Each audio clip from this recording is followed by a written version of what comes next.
Zito, hit it. Chubby. Hi! Gone? Yeah. Who knows? I'll just shout the whole time. Kia ora, and hey, guys, it's good to be here. I'm Truby from Dice Legends, and for this session, I'm going to be your DM. Let's meet all of our players. Let's start with our in-studio players. Can you, don't tell us who you're playing just yet, but can you tell us who you are? Yes, Marora soy former my name is Longi, and I am a level 6 sorcerer in my another life in Aratai, but today, yeah, I'm your humble something. Ooh, yeah, kia ora te whānau. Ako Monika ho, my name is Monique, and I'm going to be playing something. Exactly. But hey, look, it's not just going to be us in the studio today. We have got 5 very special guests. We've been talking to them for just a few seconds before this, and we already love them. Yes. Please welcome the Unexpectables. We've got 5 of them with us today. Hey. You good? Yo. It's so good to have you here. Now, look, can you try and introduce yourselves in an orderly fashion? Absolutely not. We can try. Absolutely. Yeah. Great. An attempt will be made. Well, who's first? Should we go in order of All right, here we go. We're going to go around the horn like we do on our show. Monty Glue, where can they find you? You can find me. My name is Monty Glue. I'm the Dungeon Master of the Unexpectables. You can find me at Monty Glue on Twitter. You can find me doing not D&D stuff, twitch.tv/Monty Glue. But you can see me DMing on the Unexpectables at the Unexpectables. And I'm excited to be here today. I'm still recovering from COVID, post-COVID, but I'm here and I'm raring to go. I'm playing. I mean, you can see it. I am playing a sheep, so we'll see how that goes. Let's go. Mark, Bosco, it's your turn. Oh, my turn. Bosco's You can find me your turn. at We're going in order, Bosco. It's you. And right here on twitch.tv/Edward Bosco, where I do crazy wrestling stuff. You also probably know me from Has Been Hotel and Hell of a Boss. I'm Alistair. Hi, nice to meet you. Check IMDb, it's your friend, and it's a lot quicker. Connor, go. Nice. Hi, I'm Connor. Some people also call me Distortion Devil sometimes. You can find me on Twitter, Twitch, and YouTube.com/Distortion Devil, and also DMing Gateway, the Fallout-inspired post-apocalyptic ready-to-roll game on Saturdays on the Unexpectables Twitch channel, as well as I do my own streams as well. I also have my own homebrew content on the DM's Guild. Let's go. Nice. Beautiful. Zito, go. Hi, my name's Chris Zito. You can find me over at twitch.tv/Zito, where I play indie games, show off a lot of artwork, work on comics and all that nonsense. I also do, I am also on the Unexpectables, shock and awe. I play Gaius in our current campaign, but outside of that, I also do D&D homebrew stuff on the Ever Ancient Almanac Patreon, where I make inane things into playable creatures. To the best or to the worst of your DMs is games. I also recently have voiced in the animation Monkey Wrench as Scratch. If you see a little angry cat, that's me. Oh, okay. Let's go. Amazing. Was that us? finally, Mark Allen Jr. Mark? Yes, hello. You can find me on Twitter at Mark Allen Jr. and occasionally here on Twitch at Aeon Protect Gaming. I'm a voice actor, storm spotter. I chase clouds sometimes. Ooh. I'm a musician, DJ. I do a bunch of different things. I direct stuff every once in a while. Check out my Twitter. I update it regularly. Yo! So beautiful. Oh my gosh, what company we have. This is so great. It's so good to have you here once again, Unexpectables. It's almost time to begin our session and discover what the heck we're about to do. As we are about to do that, I'm just going to hand Mon and Ronnie their character information. But just in case you don't know exactly what's happening, you haven't caught the last few episodes of Dice Legends, there's a little bit of a video that's going to help get you up to speed with what exactly is going on today. Are we ready to roll that? Yeah. 2, 1. It began with a bond. Bok, bok, shush, I'm awake. The bond of a dwarf and her chicken. Go right, I'll feed you in a second. But when invaders struck, Ha-Kapella was not around to protect Bok Bok. Ha-Kapella's family fled for their lives. So, I find my parents in a temporary shelter, make sure they're all good, and figure out if Bok Bok is still alive. Like, did Bok Bok make it? Because that matters to me more right now. Bok Bok, please tell me, did you save Bok Bok? We did not bring the chickens with us.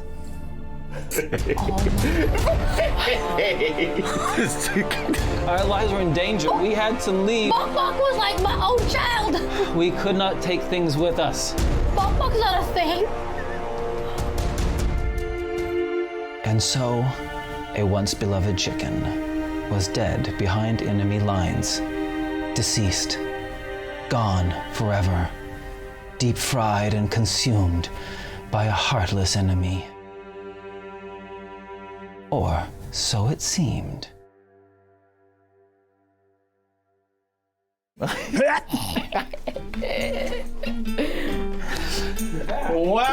Let's go, we're let's go. back. I'm sitting here Back in on the silence. The camera zooms in on Aratai, and in a bed where a young dwarven woman sleeps, her pillow wet with tears, and in a single tear upon her cheek, you see the whole of Aratai refracted. The window of her room, the bright blue sky without. Aratai, the bustling city, now taut with anxiety. The wall that surrounds it, and beyond, the sea, the grassland, now occupied by the forces of Gulm. Off the shore is a ship that bobs on the water. Within its hold, 7 animals fret inside, separated from their beautiful family and their wonderful owner. Upon them, a light shines, and in their heads, they hear a voice. Animals, awaken. Aratai is to become a theater of ideological warfare. A great battle between gods and men. And if the side of good is ever to prevail, then this chicken must reach the one named Ha-Kapella. And as this beneficence falls upon you, you feel your mind occupied by an intelligence, an awareness, and suddenly you find yourself able to understand and speak to the other animals in your vicinity.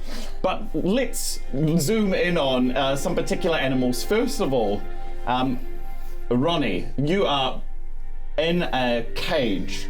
Your name is Bok Bok. You're a chicken. You're sitting in this dark, dank room in a cage, and next to you in another cage is a duck.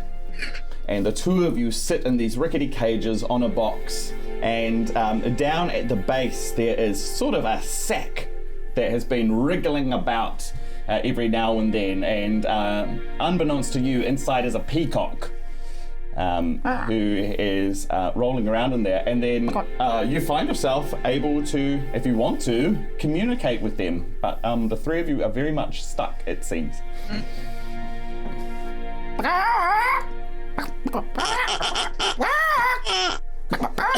Oh, excuse me.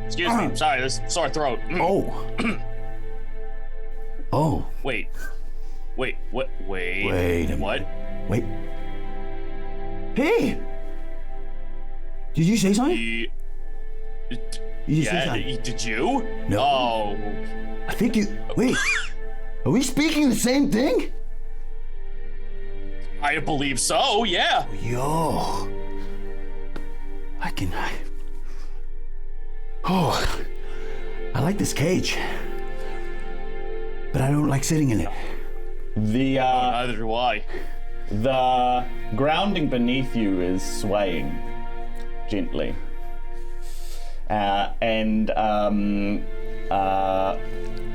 Mark, you find yourself almost in complete darkness, but there's sort of a material enclosing you. It's a bit scratchy. But you can hear the voices of your companions above you. I say, chaps, I believe I'm in some sort of confinement of some sort of strong fabric. Is anyone out there? Whack. Hello? Hello? Can you hear me? Yeah, we all can. Yeah. Wonderful. Bok, these are... Would you help me? These are companions of yours that you've actually known for a very long time. You've grown up with each other, in fact, under the gentle care of a young dwarf named Ha-Kapella. And so your previous time has been spent in the sun on fields, pecking at grains and corn with these two other birds. Also much beloved by Ha-Kapella, but none so much as you. And now you find you three find yourselves trapped in this, in some sort of room. We've got to get out of here. Yes, I'd love to.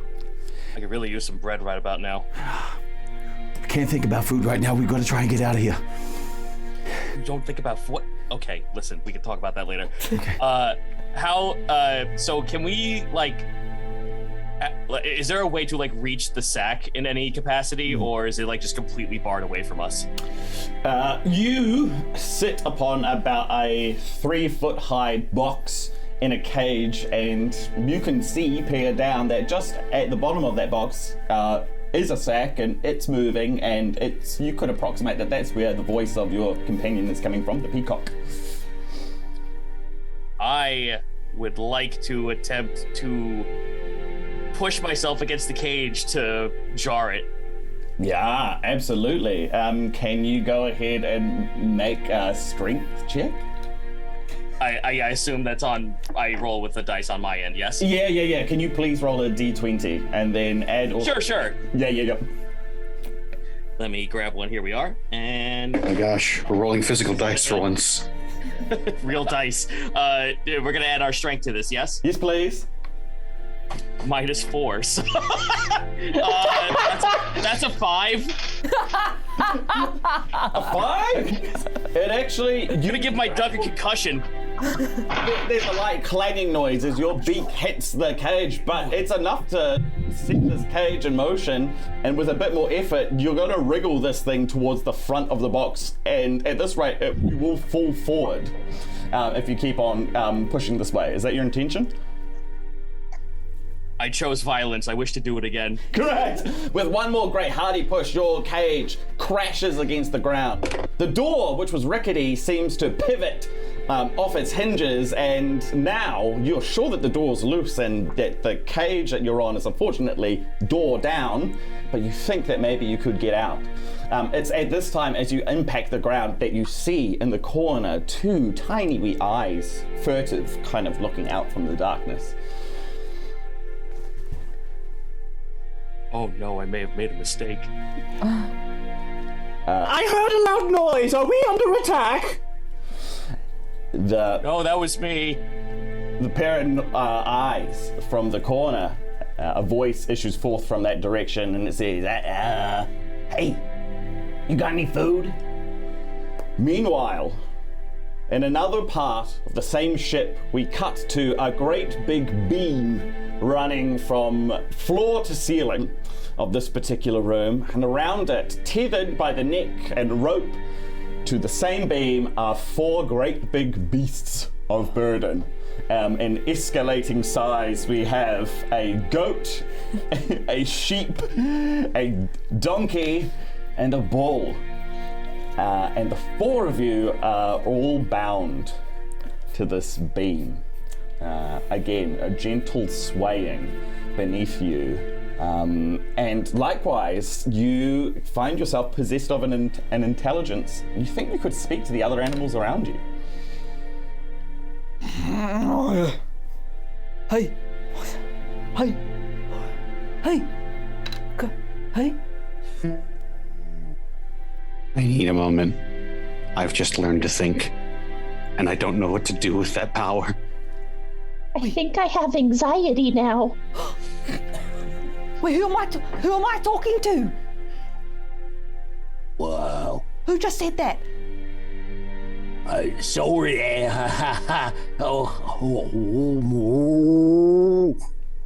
Words are hard. Yeah, these words that you're articulating, they don't come easy to your animal articulating, but you manage these words. Wait, are we speaking right now? What is speech? And is it lexicon, vernacular, or just the sounds that come out of your mouth? For each of you, you're surrounded by 3 other animal companions that you recognize from the farm that you've grown up on. Happy days. Again, you are 4 very well looked after animals, but you've never been in this sort of confinement before. But the only things you've got to depend on are the 3 friendly animals that you recognize around you. Whoa. Goat, is that you? Is that you, Goat? Yeah, I think the farmers called me Guy the goat. Oh, whoa, I always just called you Goat in my mind. It's really nice to meet you properly, Guy. Yeah. I'm terrified right now. I don't know if you can hear it in my voice. Yeah, man, you look like you're shaking. Is that you, sheep? Yes, but the humans always called me Jezebel. Oh my goodness, they're such a creative name. In my head, I always thought of you as, well, I probably shouldn't say that out loud now that I'm thinking about it, but what did the humans call you? Me, Ashley. Ashley? Yeah, Ashley. Ashley? Yeah. That's much better, much more PG. Yeah. 13. Yeah. Hey, Bull, what about you? Who are you, my bro? They always would call me Benjamin, but they'd always shorten it to Benny, so I guess I'm Benny the Bull. Oh my goodness. This is incredible. We've been best friends for ages, and I finally, for the first time, learned everyone's name. Why has it taken us so long? Probably because the machinations of name-giving is that established with those of higher intelligence. Are we now who our name is, or are we who we are? Will we Those ever were all know? big words. True, Jezebel, true. Wow. Well, hey, sheep, how'd you learn to do all the words with all the different sounds in them? I ate many books on the farm, but don't tell the humans. I like grass. Indeed, you remember finding in the paddock sometimes the great many hard cases of books with the pages eaten out wherever Jezebel had been. The humans had a saying, "You are what you eat." Who knew that it was true? Yeah. So you're a book? Wow, gee. Hey. Jezebel, were there books of a particular topic that you preferred to eat, or did you particularly find yourself eating a particular kind of volume? Cooking books had a unique flavor to them, I will say this, usually a little greasier than other books, but I was particularly fond of youth novels. I ate a lot of those because they were left around a lot. Great, well... Wow, Dora the Explorer sheep version over here. Yep. You're talking right now, and that's already miraculous. But you feel like you might have been endowed with some sort of knowledge from eating all those books. If ever there is a check that involves cuisine, food, or Youth. young adult fiction. You feel like you're really knowledgeable about it. You would possibly roll advantage when it comes to knowledge checks involving those things. Nice, just like real life. Accurate. Question. So you said we were all tied up to a beam right now, correct? Yeah, that's right. Does it feel like it's something we've been tied to before, like maybe when we're eating or when we're grazing and they happen to pull us over and tie us, or does this feel distinctly different than something we would all recognize? It's not terribly unrecognizable. I suppose it's comparable to like the structure of a barn, maybe. You might have been tied to a post before. It's not unfamiliar, but Ha-Kapella and her family were pretty free reign with you all. So it's not a comfortable feeling, but it's not a foreign one. Can I attempt to tug myself free? Yes. Give me one reminder of which beastie you are. I'm Benny the Bull. Benny the Bull, yeah. You'd like Yes. to try and tug yourself free? Great. I would. Can you go ahead and make a strength check? I sure can. That's a natural 1, so that's a 4. Great. So as you take a great big step forward, but you've unfortunately, by some stroke of great unluckiness, the boat sort of lurches against your tug. Oh no. And your cloven feet kind of skitter against the boarding, and you kind of fall short, but the rope catches you on the neck and it burns you a little. Really uncomfortably. But you're sort of smart around the neck. It's very tender right now.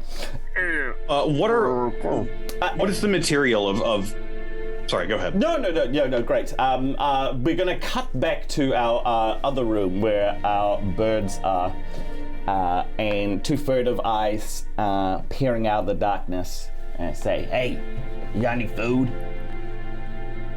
Who said that? And it's me. Yeah, my name is Squeak. Hey, Squeak. Hey, Squeak, what's your name? My owner called me Bok Bok. Bok Bok. Yeah. Great.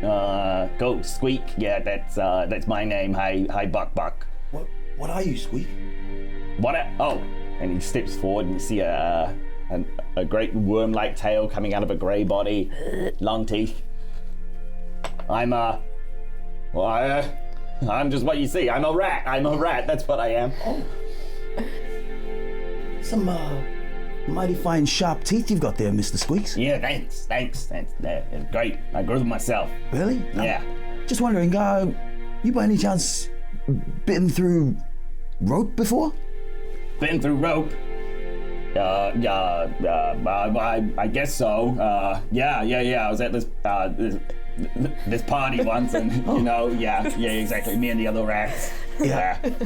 I would love to hear the rest of the story. We were down in the hold. They've all gone now. They've all gone ashore. But yeah. I've been through a rope. Okay. You wouldn't mind? And then I just look at the. Yeah. What are you holding out to him? Am I bounded? You're in a cage, right? I'm in a cage. I'm not bounded. Okay, I'm in a cage. Never mind. This conversation was interesting. Do you know? I could use a hand. Oh. I'm here, stuck in the cage. Hey. Well, I've given you the courtesy of my name. What are your names? Hey, Sack voice. Who are you? I am Sir Wincelius Jimothy Quinsby the 5th. But you may call me Quinn. Quinn, all right. Okay, Quinn, hi. Yeah, great. Is that what you were I'm called? not usually in a sack. My name is Quinn? All right, you're not usually in the sack. Okay, great. Yeah. What a predicament you're in, eh? Who's the one that's toppled off and made a racket? Oh, well, I guess if we have to think of names, they called me LaFowl. You have to think of a name? Did you just make that up? No, that's just what I remember what I was called before. All right. Oh, LaFowl. Okay, good to meet you. Well, wait a minute. I've never seen you before, and yet you can talk. How did that happen? And then the rat suddenly looks down in his little paws and... Hey, now that you mention it, this is incredible. Wait. Oh my gosh. I've never... This is great. I know, we were talking. How is this happening? LaFal's laying on his back, just like wiggling his like feet in the air, just like, that's great, help us out. Oh, okay, yeah. But hey, look, yeah. Nothing's for free in the world. You got any food? Bok looks around in his cage. You can eat this sack. What's that? I can eat the sack. Is there food in there? Yes. I don't know. It's dark. Yes. Go ahead, LaFowl, and make a persuasion check. Oh God. All right, with a -4, that's 14. Oh, hey. Nice. That's pretty good. That's pretty good. Oh, wait, is that charisma or was that intelligence? I apologize. Charisma, please. That's charisma. A good case for intelligence. Yeah. That's 15 then. Sorry. Great. You see a short bit of mental calculus happen between the eyes of Squeak, and you go, "Oh, right. Okay. Great. All right. You just wait there, little disembodied voice. Coming over, Quinn. I'm gonna get you out of there, and I'm gonna get you delicious food too." Great. It's a short work, and already you can see 2 great big white incisors slicing through the fabric of the sack, and then a little hole begins to trace around part of the sack, and then eventually a full hole is formed that, Quinn, it's about big enough for you to pop out, but you see a little rat head come in. All right, where's the goods? Well, if you let me get out, you can examine it yourself. Right, yeah. Sorry. And he kind of like backs back. After you, sir. Ma'am, sorry. And Quinn will step out of the hole, squeezing through, and of course, the last thing to exit the sack is his magnificent plumage that kind of just springs to life as he leaves it. Oh boy! Oh, you're beautiful! Why, thank you. Oh, no, the pleasure's mine. You're not too bad looking yourself. Oh, you think so? Oh, right. Right, so, Bok, you hear this? Look, I'm already spoken for. And then he climbs into the sack and he starts feeling around. And you see the sack kind of like jostle around this way and that. LaFowl, you're still in your cage with its door facing the ground. Quinn, you are now free. You're a free bird. And your companion Bok is still in the cage up just a few feet above you. And now that you're out of the sack and you've got a full scope of the room, you can see not too many feet away there is a great big towering door that seems to be the exit to this room, and you hear the general hubbub. You kind of hear the indistinct chatter of a human voice. Quinn! Does it sound like they're approaching, or they're just off doing their own thing? No. Now that you've honed into the voice, you kind of realize that it's always been there, and it doesn't seem to be coming or going. Okay. Oh, you're out, Quinn. Yes. Okay. You seem to be in a spot of trouble. Just a little. Is LaFowl okay? Yes! Looking over at him, does the cage look like it's something I might be able to lift up using my beak and long neck? Oh, looks like a big ask. You're not sure that... you know that you're light, and that you don't really have the weight to displace it, to lift it. But you can certainly give it a go. You know that it'd be hard, though. Well, he's certainly beyond my help. Well, maybe. Perhaps I can come up there and attempt to help you. Yes, please. Maybe then I can give you a hand in helping out LaFowl friend. Oh. Can you get up here? So Quinn will jump up to the area where Bok is trapped. Looking at the cage, is it just like a latch, like something I might be able to flip up? Yeah. To release? Like exactly. You've seen cages before. You're from a farm, and there is just a little latch, just a little hook that has bound this cage closed. And you think that by just moving a little swivel hook, that you might be able to open this cage. I'll give it a go. Yeah, nice. It happens. And the door just gently... Well, there you go. From the energy of your effort, it just lightly swings open. Bok, the way before you is clear. Well, that was quick. Okay. There you are. And then Bok makes his way down to LaFowl. Yeah, great. Yeah, you're on top of his cage, like a reverse hamster wheel. You okay, buddy? That's quite a hard landing. I've gained intelligence and everything's upside down. Please get me out. How are you getting him out of the cage? Bok is gonna hop off the cage. Is it a round cage? It's a round cage. Can he try and use his feet? He's gonna get on his back and try to use his feet to roll the cage, so then to the door, so it opens. Yeah, hopefully. absolutely. It happens exactly as you described. Okay.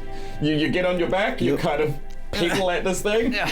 Great. And the cage starts rolling. Yeah, exactly. If you exert enough control, you're gonna get it to stop exactly with the door upward. And LaFowl feels sort of gently tossed like an agitated pair of boxes in a washing machine, and the door is now upwards. You could do whatever you wish, I guess. Poor old LaFowl's having a bad one today as he flaps his wings to slam the door open and just like flaps out. Still upside down on the floor, but then like rolls over. Oh.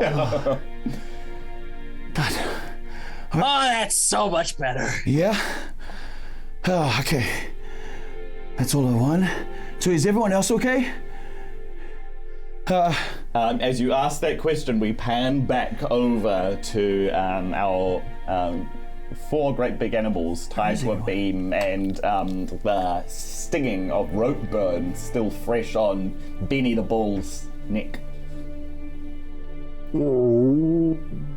Oh no, Benny! Benny, are you okay? Hey, come to me. I'll try and bite the rope off. Oh, Ashton. Okay. He's gonna try to attempt to slide his rope closer so that Esley can try to nibble. Absolutely. There's only one obstruction. Well, you have your choice of obstructions. The 4 of you are all tethered to this beam. Okay. But between you and Esley is either Jezebel the sheep or Guy the goat. Their ropes are in the way, so you're gonna have to maybe navigate this somehow. So sheeps are more compact because scientifically the wool can compress. Yes. Can I try to step over and have them almost duck down so I could 2-step over the top? Yeah. If Jezebel is on board. Okay, so he'll get right up to Jezebel and realize that it's an obstruction, and he will attempt to try to turn his head towards you. So this is gonna be embarrassing, but I kind of need to get over you, and I was wondering if you might be able to stop standing. What do you mean, get over me? Were we dating at some point? Oh, nah, you're not my type of sheep, but I meant I needed to go, so I'm here, and I need to get over there, and he'll try to move his head, motioning towards the donkey. Wait a second. I remember eating a book that has great wisdom about something known as a combat roll.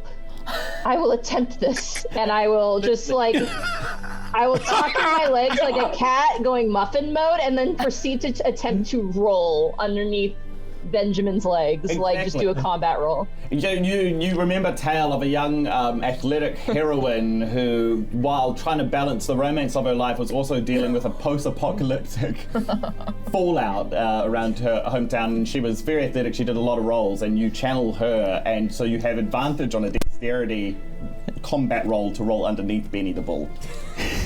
Okay, so I need to roll. I'm sorry, so I have to on roll board what with here? this.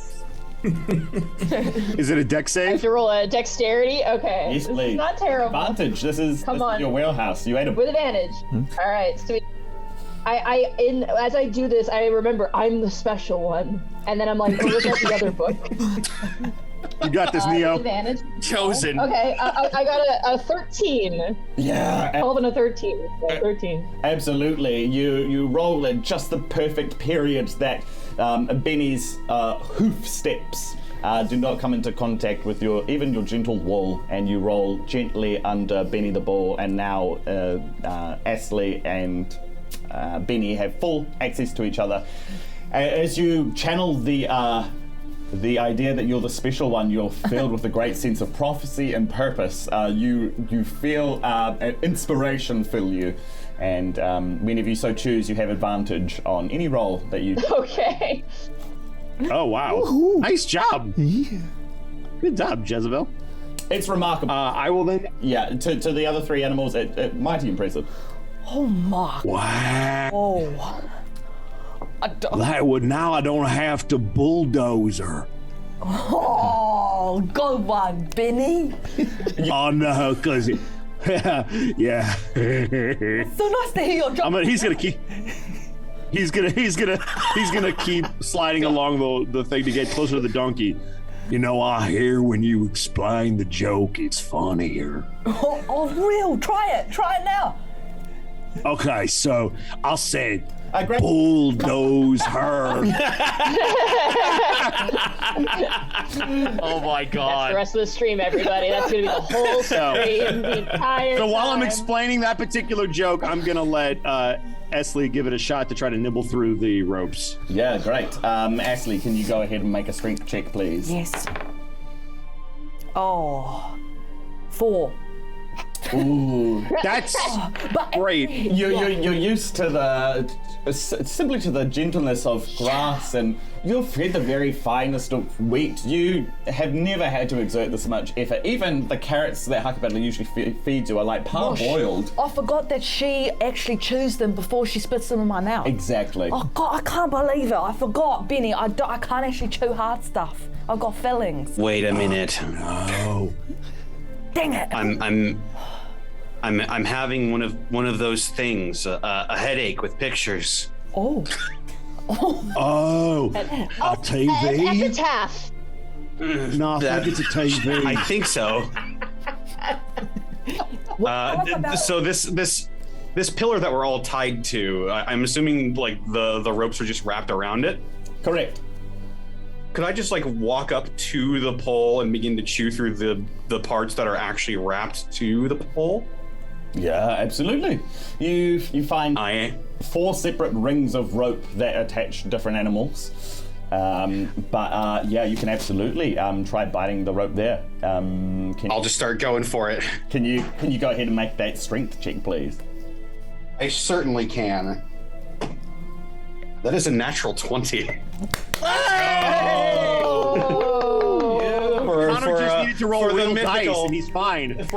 Exactly, right? Roll The 20 mythical, can't the mess with you magical. today, baby. 21. Am I speaking to? This is Guy the Goat, is that right?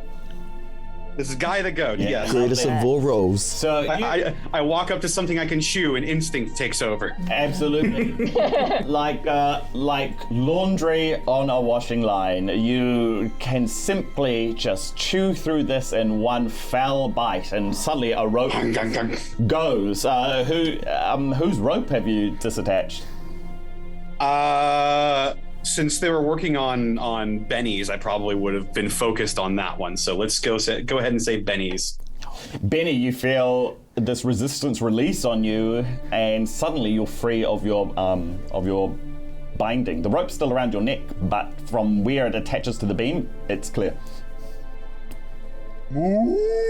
Marvelous. That was really cool.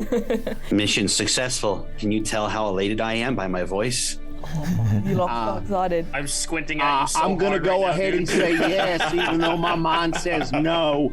Hey, can I try? And I want to try to chomp on Esley's rope. Go for it, yep. Benny the Bull, make a strength check, please. Yes. Let's go. That is a 21. Oh! Absolutely. Yep. Like gentle hay, the rope does crumple under your Would I have a powerful enough jaw to attempt to bite the rope, but bite through the wood instead? Oh. You would like to bite through the wood of the beam. Yes. Great. With the 21, your teeth fasten down on this wooden beam, and as you exert force, it begins to splinter and fracture, and bits of wood start flying off around this bite mark. You leave a hefty, great big recess in the wood, and you've got a mouthful of timber. The whole thing is still intact, but you've got a wedge of wood in your mouth now. Wow. That looks delicious. That's pretty good. Yo, I see where you're going with this, Benny. You're trying to crack the wood so that we can all just like simultaneously roll the ropes off the wooden beam. Is that what's up? Oh, that idea better. Yeah, that's what I was doing. Right. So what Esley does is he tries to like do a big donkey kick at the back and try and break the beam that Benny's tried to destroy. Donkey kick? Well, great. Donkey kick it! If it's behind you and you use that great big donkey kick of yours, go ahead and you can have advantage on this attack. Yeah! Woo! 15, 16, 17. Woo! Great. You, with a 17, you shimmy your booty over to exactly where this notch was created in the beam. With one square donkey kick, you hit back against this beam. The whole thing, like a toothpick, snaps outward. And there is the two bits of wood. They only barely meet now, but with a bit of negotiation, the two would actually disconnect. Above you, you hear a great groan of wood as you see the ceiling noticeably dip beneath. Does anyone see that? See, I'm still on my back from doing my combat roll, and my legs are still tucked in, so I'm just a sheep just on my back, and I'm like, I can't see from here. I'll go over and I'll use my horns to flip Jezebel over. Like an omelet. I quickly stand up and look up. Man, that was some real cowboy stuff. Yo. We pan back to three birds in a dank storeroom. You're just free of your cage, and you've just freed Lafowl. The three of you stand just before the threshold of a door. A sack kind of bouncing around at a box nearby. Oh, Quinn, LaSalle, Bok. Hey, what do you think the others are kept? Which others? Did we hear the Did we hear the ceiling cave in or something? You hear a great big groaning of wood somewhere off the distance. Though you don't have words to describe that direction, you know intuitively which direction it was. It lies outside the store and a bit to the left. Fowl kind of just like whips his head to the sound. Sorry. But more than that, you also hear a whooshing coming from the room next to you. I know that sound. I don't like that sound. Yeah, what do you think the sound is? Sounds like a one-way ticket to a hot meal, and I'm not. And we're on the menu. Well, I don't want to eat myself. Neither do I. And Bok, you're convinced that you're right. Yeah.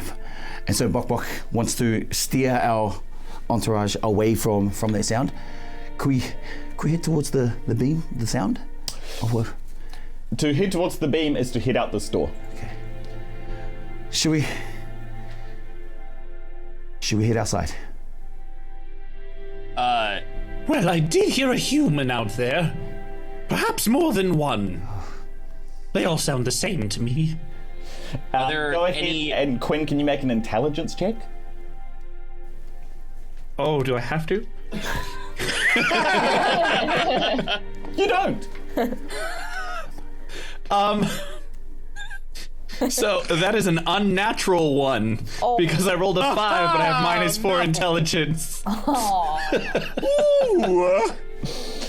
Yeah, every word that you've heard from the other cabin, gibberish. You don't understand a single one of them. They speak such a barbarish language. Yeah, you hear the bathroom. It says bathroom now. Go down, go home. Can I like is there something I can like fly up to, like closer to the door out of sight so I can overhear what's going on? Yeah, there's a shelf. There's a few shelves on the wall right next to the door. There's a not in use lantern. There's a spool of wool.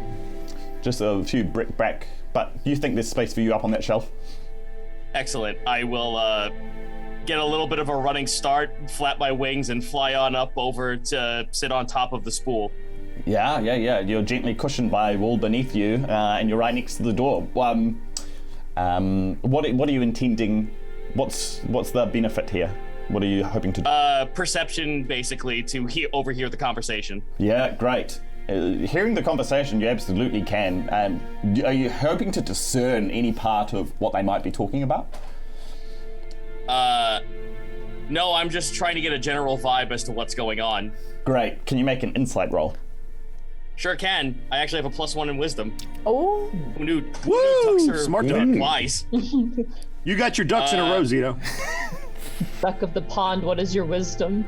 Oh. The early bird gets That is the a good worm. wisdom. 13, so 14. 14. The voice, the predominant voice that you hear in the room next to you seems agitated, frustrated. You've heard Ha-Kapella. She gets like this sometimes when she's frustrated out. I don't know. She's grumpy in the morning. She's feeding the animals. You've heard her in human gibberish kind of sound like this, and she always seemed angry when she was. So you recognize the emotion. You recognize the tone of voice. Whatever's out there is agitated or stressed. All right, I kind of like... that raises a question. If I talk back to my companions, are we like scream talking? So like, like back at each other? So when you speak, it's ultimately as duck noises, but they're duck noises that are very nuanced and also understandable to the other animals around you. I could bore you with the specific scientific details, but you don't want to hear them. Oh, that's fair. I just didn't want The to world be like, isn't ready for that information. I just didn't want to be like, I hear voices on the other side, and all of a sudden it's quack, quack, quack, quack. Like just like loud speak. Wow, the penguin's here. You're capable of whispering if you modulating the volume of your voice if you wish. That's impressive considering I have a beak. All right, I'm gonna. Yeah, your embouchure is amazing. I'll whisper back to my companions. Whatever's beyond this door. How do I know what a door is? Whatever's beyond here, they're very agitated. What's on your rear is aggravated? Is this what he said? I mean, I fell down in a cage. Okay, but what do you see outside? What can you hear? I hear a human, or some sort of humanoid, very angry on the other side. Lafal, you know that suddenly you hear footsteps and you know that they're coming towards this door. Oh shit, scatter. Oh. Oh no, scatter.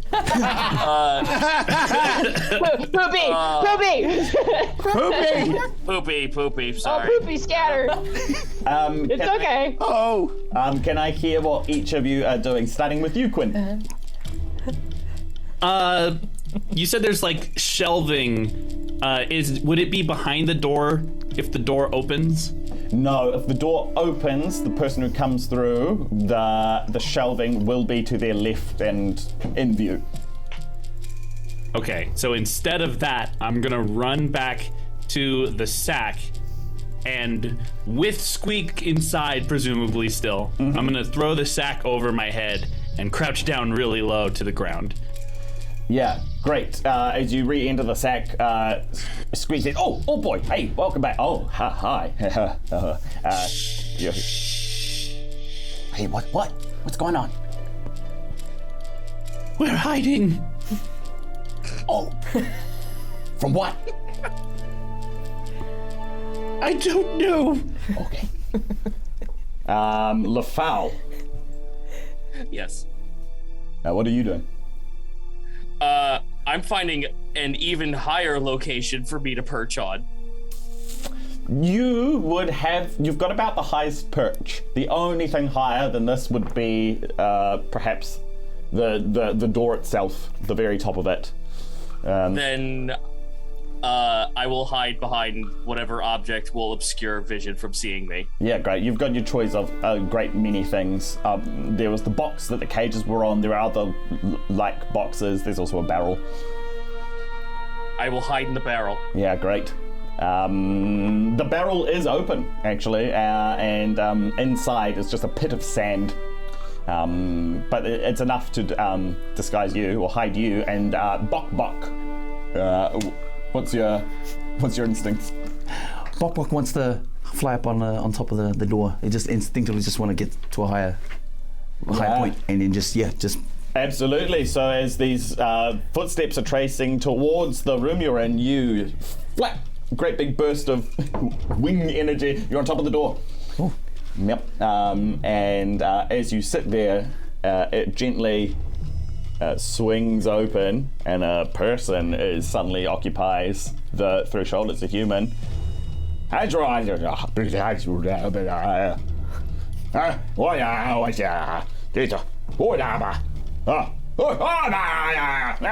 he begins swatting at you. Bok wants to fly up and start scratching at the human as he tries to go away from him. Great, that sounds like an attack roll. Can you please go ahead and roll and add strength? Oh, 14. -4, 10. Oh no! Nice. Great. It was so good until it wasn't. Hey, you know what? This is just a dude, and you immediately you're kind of attached to his head, and a great big one of your claws does slice like this, great big gash across his forehead. He goes, and then he tries to grab for you. Can you make a dexterity saving throw? 8. Great. It is going to be contested by him. Great. Natural 1. So he. Wow. Yes. Woo! Wow. As he reaches for you, you spring off the door. He's grabbing for where you were. The kinetic energy of your jump pushes the door back. It swings back on its hinges. As he goes to grab for you, his hand is caught in the opening of the door. And he goes, bah! And then he starts doing this, and he starts gripping onto his hand. He kind of doubles over, and he's in this threshold, and he's cursing and holding his hand like this. That's what's happening right now. And then Bok goes, "Let's get out of here." Great. Quinn, LaFowl, Bok has just announced his plan. And what are you doing? Anything as you say that? Yeah. Good. I'm glad to know what it sounds like. Excellent.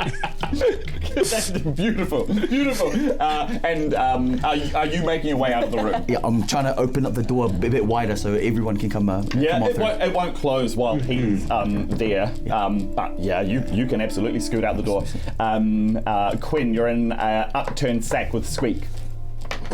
Yes, peeking through the hole at this heroic display that Bok Bok is doing, I will be emboldened by both Bok Bok's actions and the cry for escape, and I'll turn to Squeak and say, "We're not hiding anymore, we're running!" And I'm gonna bolt for the door. Oh, okay. And then he runs all along with you. LaFowl. So his hand is stuck at the door, correct? Not stuck. It was kind of like, sort of slammed in there. So the door's kind of like sprung free again, and his hand is being gripped with 4 purple-looking fingers on the end of his hand. Okay. So as I waddle out of the door, insult to injury, I use my wig to slap it open and hit him on the way out. Yeah, great. Go ahead and make a strength check. Told you, ducks chose violence. 15 minus 4, so that's 11. Yeah, 11. It's actually strong enough. Your wing, again, this door's already in motion. It's kind of bounced off him. It's already traveling back towards the wall. So you chuck your momentum in, and it swings back again and smacks this guy. His hand's no longer the thing. It's his head because he's doubled over, and bang! He gets a big donk on his noggin, and a hat that was on his head kind of fall backwards, and another scream comes out of this man. He sounds furious. The last thing he hears is little pitter patters of escaping duck sounds. Yeah. Slapping noise. Scratching of little nails. Yeah, exactly. Along the floor. As you travel through this room, you smell the scents of all kinds of meat and seasonings. You feel the heat of fire, and there's another open threshold just in front of you. Bok looks around. Okay, out of one way. Where to now? You guys all right? LaFowl? Quinn? I'm all here.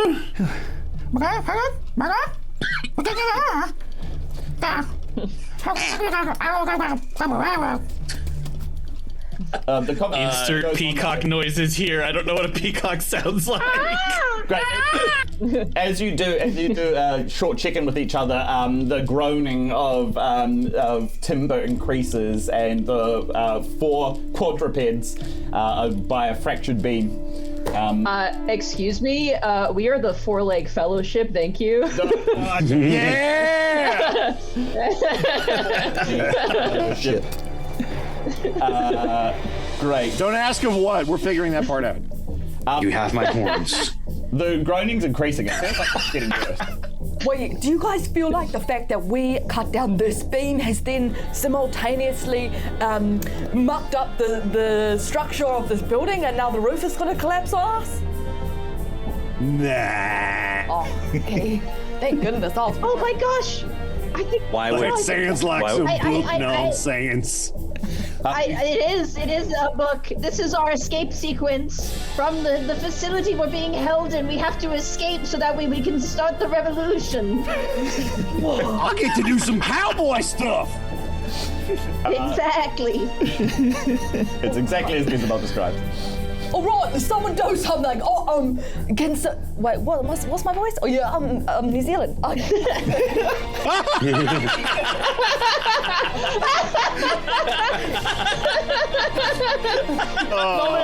am I? And then like, wait a minute. Where'd my voice go? I am Aotearoa. Hey, can someone, Jezebel, are you still stuck on the beam?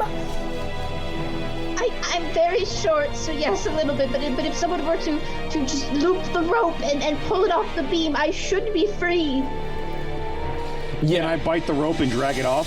Yep, you could do exactly that. The halving of this beam means that the break is around about at a height that you could reach, and you could even just pull your ropes free. it's only like almost like teeth of either side of this beam that would only stop your rope getting off. But you think if you just pulled, if you gave it a good hearty pull, you would be able to pull it free. Any of you? I will slide it down to that particular part and try to yank it down so that it finishes off the wood. Yep, go for it. Roll a strength check, please. Right. Come on, Benny.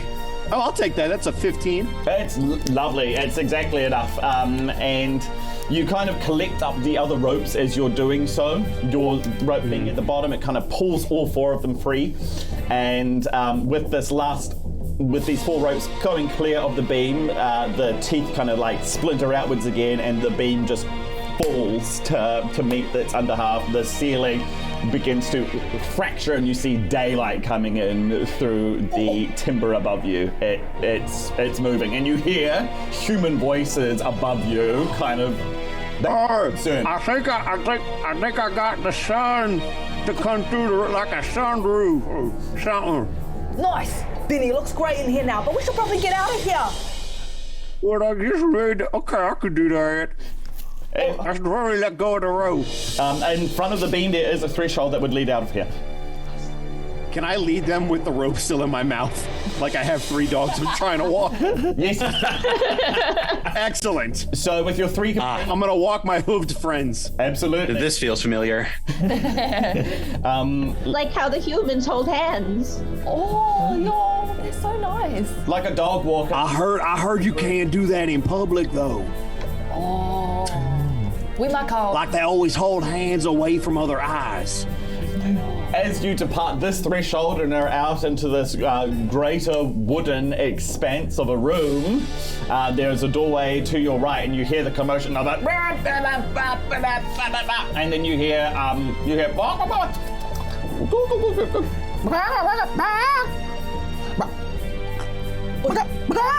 Do you hear that? Bok is being accosted by the oligarchy. We must save them. What's a lollipop? I don't understand. Jezebel, you are sure that Bok is in mortal danger right now?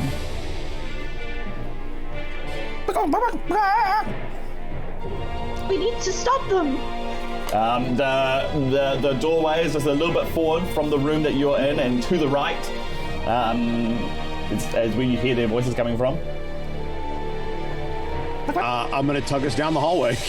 Lovely. You walk to the hallway, and inside you see 3 birds and a rat kind of talking nervously to each other, and beyond them you see a human clutching his hand in the doorway, and he kind of swivels to look down the doorway, and he's got an eyeful of all 8 animals in front of him, and then you see him like grimace, and then you see him disappear into the kitchen, kind of steps through the birds, and you hear again the rasping of metal. Shing! Hey Jezebel, I realize we have a problem. We need to improvise weapons. There's 3 chickens. They all got beaks. Which one is Bobo Cook?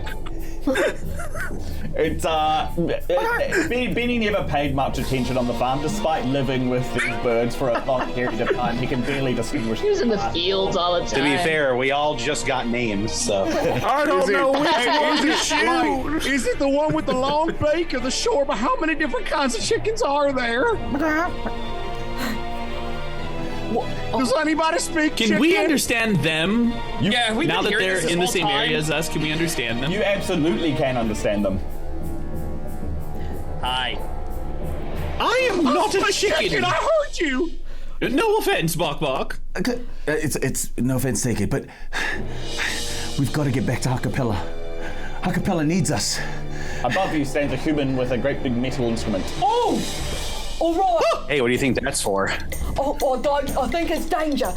Astley looks at Quinn, the peacock he's always had a crush on, and he says, don't inappropriate, peacock, but get on my back and we'll run out of here. Whoa. Sir Winselius Jimothy Quinsby V. Oh, but you can call me Quinn. And then he jumps up onto Esley's back. Yep, as gentle as a feather, the Quinn is now aboard Astley the donkey. Great. Quinn, that puts you right out of danger. Bok and the fowl, however, are right beneath this human. And so is Squeak. Can Bok follow suit? Yeah. Bok just follows Quinn. And decides to hop on to Ashley. Do you mind if I get on your back too? Get on, Bok. I mean, chicken. What's your name? Bok. Oh, yeah, Bok. 2 birds on the back of Astley. The fowl. It's you, Squeak, and the human. The fowl. Get up here! I snatched the rat in my beak and I fly on top of the goat. Go ahead and make a massive bull. go ahead and make a Squeak check.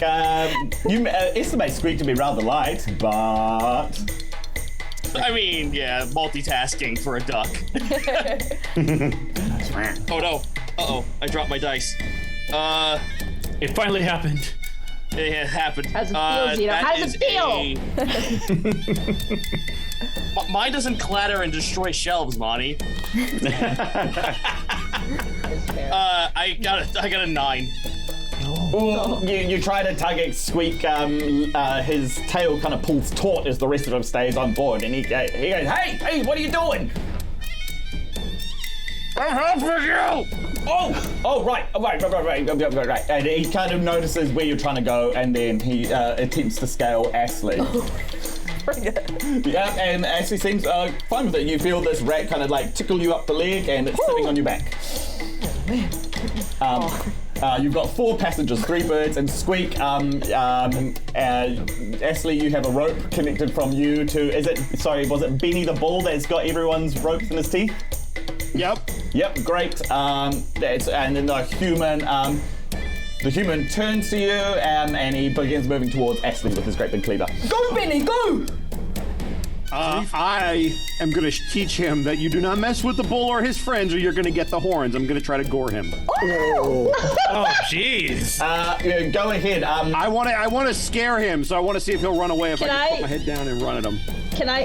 Can I help by because listen, I'm a sheep. What am I gonna do? Can I You gotta do sheep jujitsu. I'm gonna dash behind the human and go into a combat slide, tucking in my arms, so like with the gore attack, make him fall backwards. Absolutely. So great. You and Benny kind of make eye contact. You know exactly what to do. Jezebel, you make this combat roll. Can you please make a dexterity roll with advantage because it's a combat roll from your young adult fiction days. Yeah. God, if I had a bow and arrow and a cute boy, we'd have no issues. All right, let's go. Oh man. Woo! 11. Yeah. Oh no. You clear the triangle that is the negative space of his legs. You go right between him, and now you're a nice soft obstruction behind his feet. Benny closes in. Ashley needs to jump out the way super quick. Yep, I'm gonna do it. I'm gonna do a donkey slide. I'm gonna do a duck, slide over and up. Great. So, yeah, nice dance with the pop and lock. Clatter of hooves behind him, very heavy. You know that it's Benny. You drop to the ground. Yep. With 3 birds and a rat kind of like hover in the air for a second and then fall down to meet him. Yeah. Benny the bull charges overhead. Can you please make a attack roll with advantage? You're being aided by Jezebel the sheep. Here we go. Let's go, Benny. That's real smooth. That's cock. That's, oh my god. That is gonna be a 21. Oh my god. Hey! Horns hone in exactly where you want to on this human. Can you go ahead and make, can you roll damage? I sure can. This is a horn attack, correct? Yeah. Oh, this poor bastard. Oh. So that's gonna be 6 damage. Cool. Piercing. The knife is in hand, but suddenly the cleaver is just floating in midair for just a second as the human disappears. He's being completely collected by 2 horns. his feet out from underneath him as they are met by a soft bit of a lump of wall behind him. Benny, he doesn't even stay on your horns. He flies and hits the wall behind him. Flour, sand, wood, splinters fly everywhere. And he connects the wall and he hits backwards. His head just slumps down over his chest. The cleaver clatters to the floor in the kitchen. Benny Jezebel, you've made short work of this human. He's not going to give you any trouble anytime soon. Guy sees the cleaver hit the floor. And he goes, Las Vegas, you jerk! Guy sees the cleaver hit the floor and he goes, oh, cool. And he immediately walks over and he picks it up in his teeth. Nice. Nice. Guy, you have a cleaver. This thing's pretty cool. Is the handle or the blade between your teeth? The handle, because the delicious wood called to me. Oh, absolutely. It looks like there's no more dangers between you and escape. Escape, you know, is back out of this room and it's up some stairs that go into a square of daylight above you. I'm going to pick up the rope or keep this? Sorry, Guy, go. You think it's cool if I keep this? You should. It's a good look for you. Yeah. Excellent. What? Plus, this is a metaphor. We're using the weapons of oligarchy against them. You know, it's a metaphor. I still don't know what a popsicle is. We should get out of here. Yeah, you hear further from the back of the ship, and you hear a great big crunch. Oh my goodness. I'm gonna pick up the ropes in my teeth again. All right, here we go. And I'm gonna lead everybody out. Excellent. The 8 of you travel up the stairs, out of this hold, and into broad daylight. You are hit with the scent of salt on the air. You can feel now the gentle bobbing of a ship beneath you. It all makes visual sense to you now. As you clear the stairs going out of the cargo, behind you or downwards on the ship, you see 4 humans clad in metal kind of fussing around this great big gap, this great big hole that has just suddenly formed in the back of their ship. Meanwhile, up some stairs in the other direction, they lead up to another platform, and here you see a smaller version of this thing that you're on, being just suspended by ropes. And that is what you see, and you hear the commotion of humans. They sound very stressed, and they're running around, they're grasping their heads, and their hands are in the air. Benny's gonna turn back towards the duck-like creature and say, "Hey, Buck, which way do we go?" I have a feeling Ha-Kapella is that way, and points towards. You'll watch Benny's head like turn from the duck towards you. Oh, my bad. Sorry. You know, from this ship, you can easily see and point out in the distance, about a mile away, are the walls of Aratai. And you know that you're sure that's where Ha-Kapella is. That's the same direction she goes every day when she goes to work, when she leaves the farm, crosses the peninsula, and she always is there. And you're sure that's where she is now. And then Bok goes, yeah, every time she leaves me, it's not one of my favorite times of the day, but I watch her go. She makes her way down to the docks. She comes across this big thing, and then she just goes to that place over there. That's where I know we'll find our Ha-Kapella. Bok is absolutely right, and the biggest obstacle between you now is you're on a ship. The shore's not far, but it would be if it were a swim, it would be a hearty, exhausting one. Hey, I got another one of those.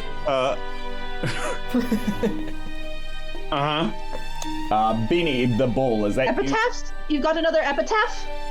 That's the god. Yeah, I got another one of those headaches with pictures. There's like a small thing, that we're standing on, but it's like separate from the thing that we're standing on. We could like take that, I think. That's a great idea. Yeah, absolutely. And you can see that the only... An idea! That's what it is. The payoff is real. And the vocabulary within yourself to describe the sensation in your head. An idea. You take, you receive a point of inspiration. It emboldens you, your own cleverness. Wow.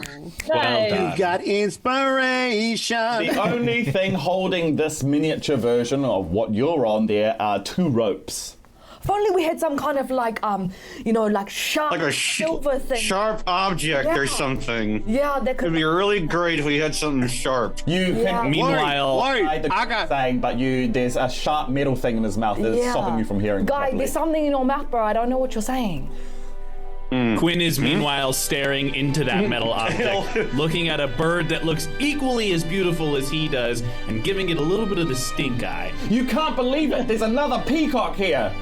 Oh no! Someone dares to be as fabulous as me?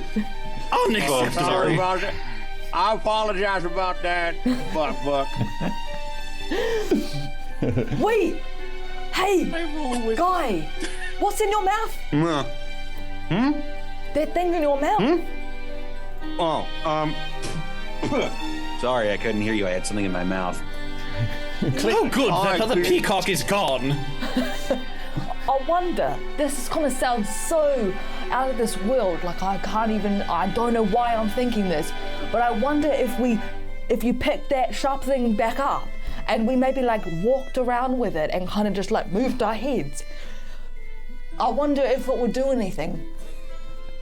Insanity. That idea is absolutely baffling. Can you tell how baffled I am? Yeah, you're right. I'm sorry. God. But it just might work. I was gonna say he could try. What I'll bend down and I'll pick the cleaver back up.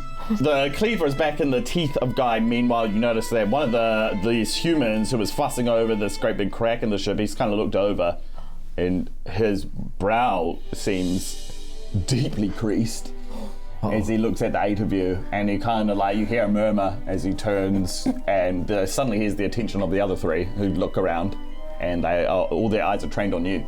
Jezebel, have you ever read any books about escaping stuff? That is quite literally all I've ever eaten. That and how to make a decadent ham. Whoa. Jezebel, you recognize these 4 as the regime. They're looking to put you back. Wait a second. They're gonna. If you do not get off this ship, you're going to be both physically bound and ideologically bound by the regime that they try to enforce. Oh man. These are tyrants. They're the ones that hold aloft these dystopian ideas. Oh. Then may I recommend we run away? And we need to make a cool escape. Not only to escape, but to tell them that they can't mess with us. Oh. Quick, everyone into the smaller thing! And I jump into it. Yeah, great. It's just a short travel up the stairs to the end of the boat, and then you can do exactly that. You can get into this this small boat. Unless anyone else is doing so, I'm assuming that you are traveling upwards and you are going to that boat. Yep. And then Ride, my donkey friend! Exactly. Jumbling with 3 birds on back and a rat. Suddenly the 4 of you are all in. Benny the Bull takes up a good half of this boat. And then the other 3 of the 4-legged fellowship manage to occupy the rest of it. It's a tight squeeze. Quick! 4-leg fellowship, you must take off your ropes and throw them into the ocean. That way they know that we're not part of their establishment. Oh, nice. All right, I'm gonna throw it on the ground. I tried to do like what you did with the voice. You could do so. It would take a bit of time, and these humans are closing in on you. We'll do it on the trip over. Yeah, okay, we'll prove a point. Let's get the boat moving. Quick! How do we get down? Oh. Wait! Squeak! Guy! Can you make short work of that rope? And Guy, can you get the other one? Yeah, absolutely. Anything. Pretend the rope is food! Yeah. Here I go. Squeak detaches from Astley, jumps deftly back over onto the ship, and sizes his rope up and watches Guy. Well, you guys have to do it at the same time because otherwise we'll drop like real far on one end and not the other. Do you know what I'm saying? Oh, she's right. Whoa, that's a good idea. That's a good point, actually. Squeak looks over and makes eye contact with Guy. Cleaver in mouth? Uh-huh. Excellent, great. So there's no doubt that the cleaver's going to be able to chop through this rope. It's about you being able to control the speed at which you want to do it. Okay. And I have. Squeak is going to try his best to sync up with you to try and avoid the situation that Astley just described. Okay. Can you make a dexterity roll, please? Dexterity roll, yes. I will use my inspiration to give myself advantage on this. Absolutely. Woohoo! Alrighty. I didn't like that face. I did not like that I didn't face. either. Yeah, he was like, Oh, I needed it too. There we go. That's much better. That's a 19 on my end. 19. Squeak nervous. He after hearing the scenario, you can just see 100-yard stare, and Squeak is obviously imagining the worst. The idea that he bites through his rope first, the lifeboat just gives way, and all of you drop into the ocean. And he seems obsessed with that image as he's kind of like nervously biting through the rope. Guy, however, you can control exactly when this rope is going to be cut. And if you wanted to, with that roll, you could time it so that you cut the rope based on when Squeak has finished cutting through the rope, if you wish. yes, I have the power of God. Yeah, you feel this beneficence fill you, and with divine direction and timing exactly to Squeak, the ropes snap at exactly the same time. There's a short second as 6 animals are in the air, but then you follow quickly after this life raft as it hits the water. Great big salt spray. But the 6 of you stay exactly in the life raft. And Squeak looks at Guy and he says, "Hey, we did it! We did it!" This is super silly. Can I look towards LaFowl, and can we like grab LaFowl and like make them like a little like motor engine on the back with their legs because they have power? Yeah.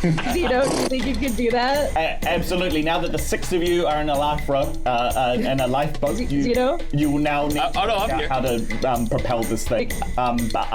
Yeah. So Jezebel and LaFowl, are you trying to work out some sort of propulsion system? Is that right? Sure. Yeah. LaFowl like looks around at the boat and is just like, this is stupid. This doesn't go fast at all. It's like this. He gets behind the boat.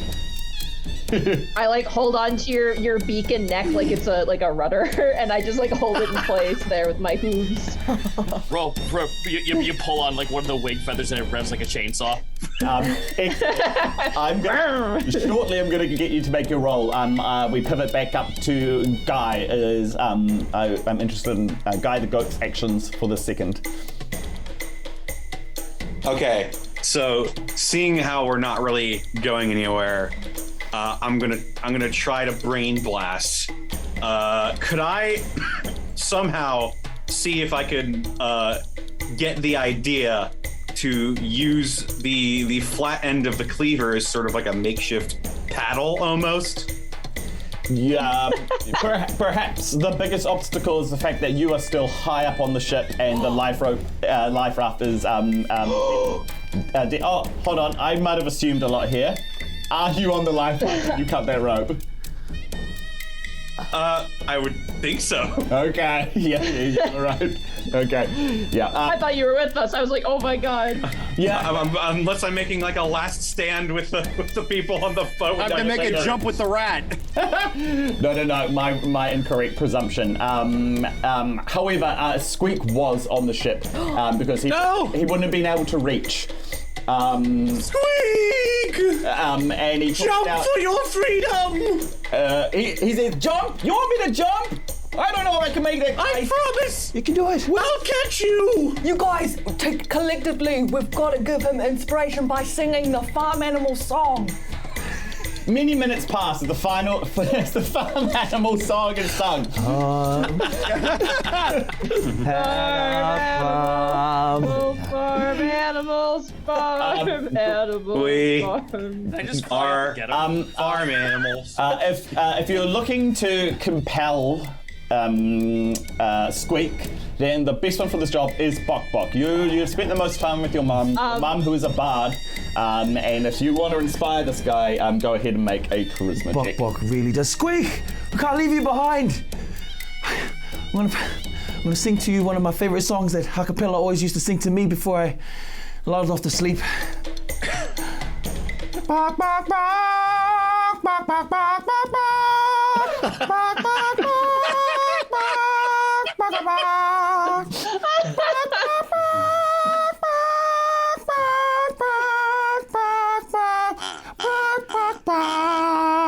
A chorus of farmyard voices rise above the skirling notes of Bok Bok the chicken. Squeak extends his arms outwards and he falls forward. Can you please? I'm flying, Bok Bok. You know what? Like mother, like son, you've given him bardic inspiration. Oh my goodness. Hooray, Sean. You feel like you could do that again at some point. You've seen Ha-Kapella do this enough where you feel like you've got the ability to inspire those around you. Today, we've witnessed the birth of the first chicken bard. Yes. Yep. Squeak makes a first makes a D20 roll. Oh, and then with a total of 20 as Squeak paws extended. Front flips onto the life raft and he finds the softest landing he possibly can. Nice. When he connects with the life raft, Jezebel, you feel a soft little thud on you as a little rat appears in your back. Jezebel actually looks incredibly disappointed and in her mind she's just like, that's not how this is supposed to go. Someone is supposed to die in the escape sequence to help create pivotal character development.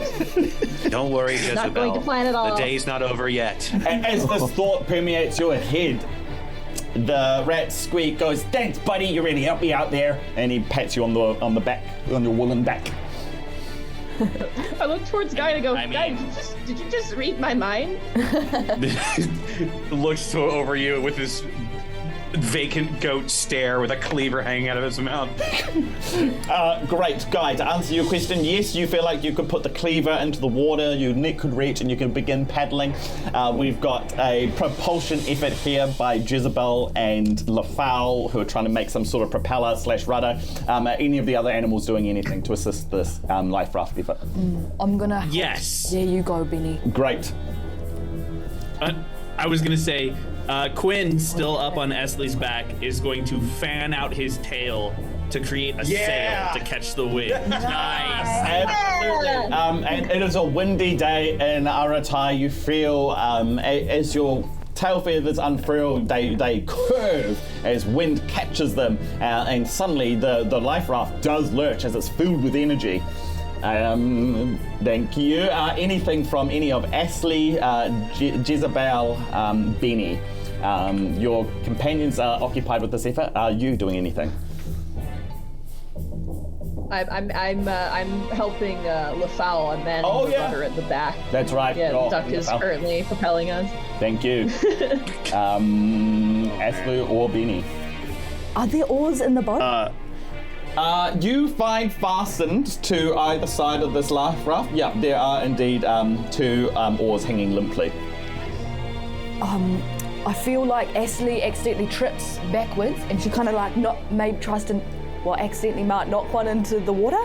Yeah, absolutely. Sploosh, this oar kind of, it was previously just kind of balancing inside the raft and it's knocked outwards and it's made contact with the water. And then as Ashley turns around to look, she kind of catches it on the other side and then like kind of propels it forward? Absolutely. As your head connects with the oar, it moves some of the water, and but in response, the life raft also moves forward. Yo, is anyone saying this? Did anyone just say that?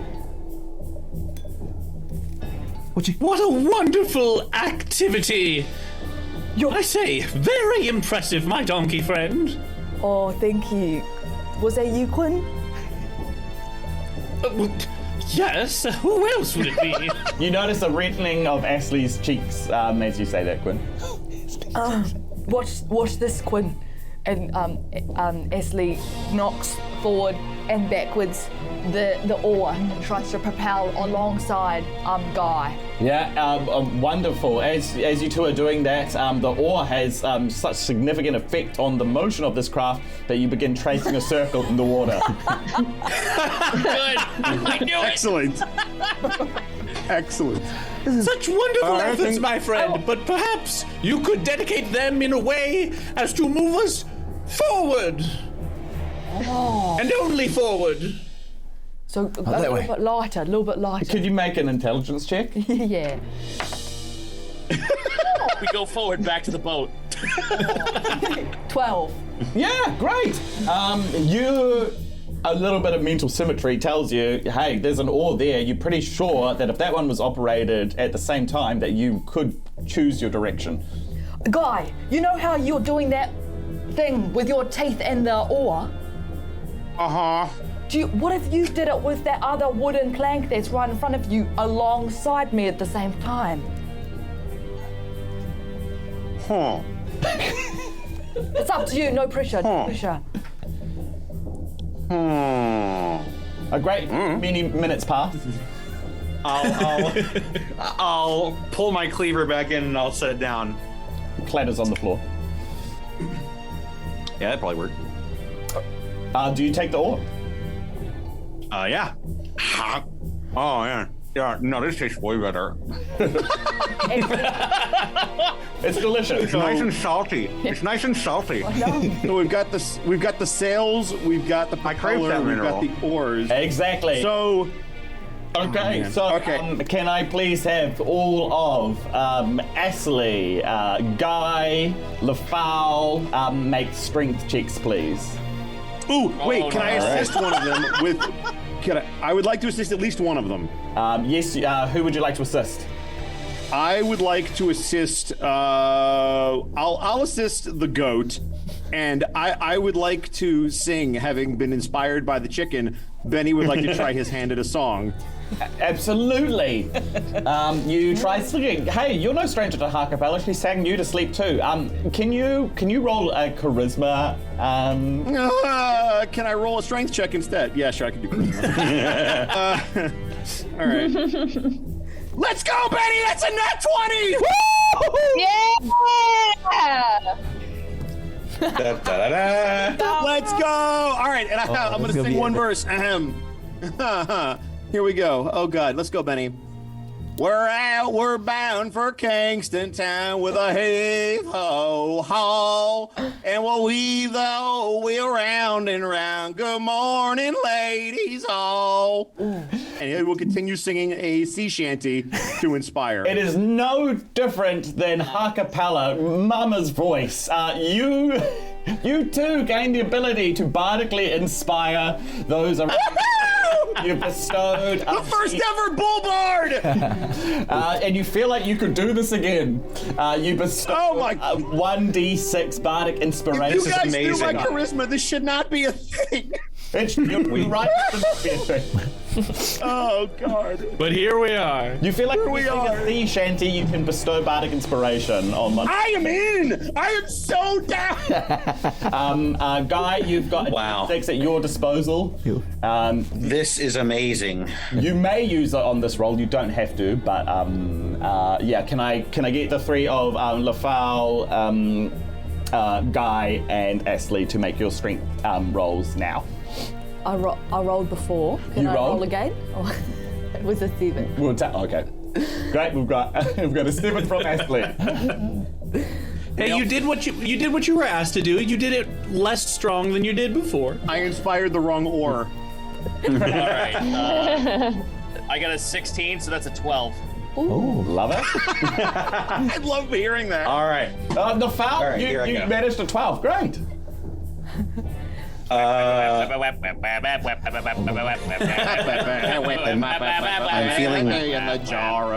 I'm feeling so inspired. Can you tell? Absolutely. Yeah. Enough words we can later, Colin. Guy, calm down. Yeah. Sorry. I got a little heated. So there. overwhelmed. You got this. With the bardic inspiration, that is going to be a 22. Oh, yeah, lovely. Wow. Ashley, you get There's another 19 plus 3. your level best, Ashley. It's you're really struggling here, but you're gently assisted. Your efforts are lifted by Guy coming in hard on the other oar. Yeah. He's just with the rhythm and the ferocity of a sea shanty. Yeah. He is pulling that oar rhythmically. Lafal, you heading in the exact direction you want to because of your. Hey, it's not a lot. But you're adding just the right amount of application of strength that you can choose the direction you want to go, and the wind assistance from Quinn. This life raft is heading exactly towards the shore, and it's making great time. And in a few minutes flat, Benny, you're standing proudly, occupying a great front half of this boat. You stand almost like a captain, viewing the shore. As you make landfall on the shore of Aratai, and as you do so, you take in the full image of what is before you. Tents made of hides of animal leather have sprouted along the grasslands of Aratai. And the half a mile that stretches before you, the walls of Aratai, and between you and that is an army. Great big wooden towers rise in the grasslands. Shielded metal wooden contraptions are rolling towards the walls. Great number of legs of humans making formations, and a great many sharp instruments around these tents. The shore that you've just come upon, you see this collection of tents surrounded by weaponry. In the middle of that tent, that tent arrangement is a great big red tent, 6 sides. It's blood red, and you hear a gentle voice inside your heads say, "Animals, you have done superbly. Before you breach the walls of Aratai, you must retrieve one thing from inside that tent. And then you must breach the walls of Aratai.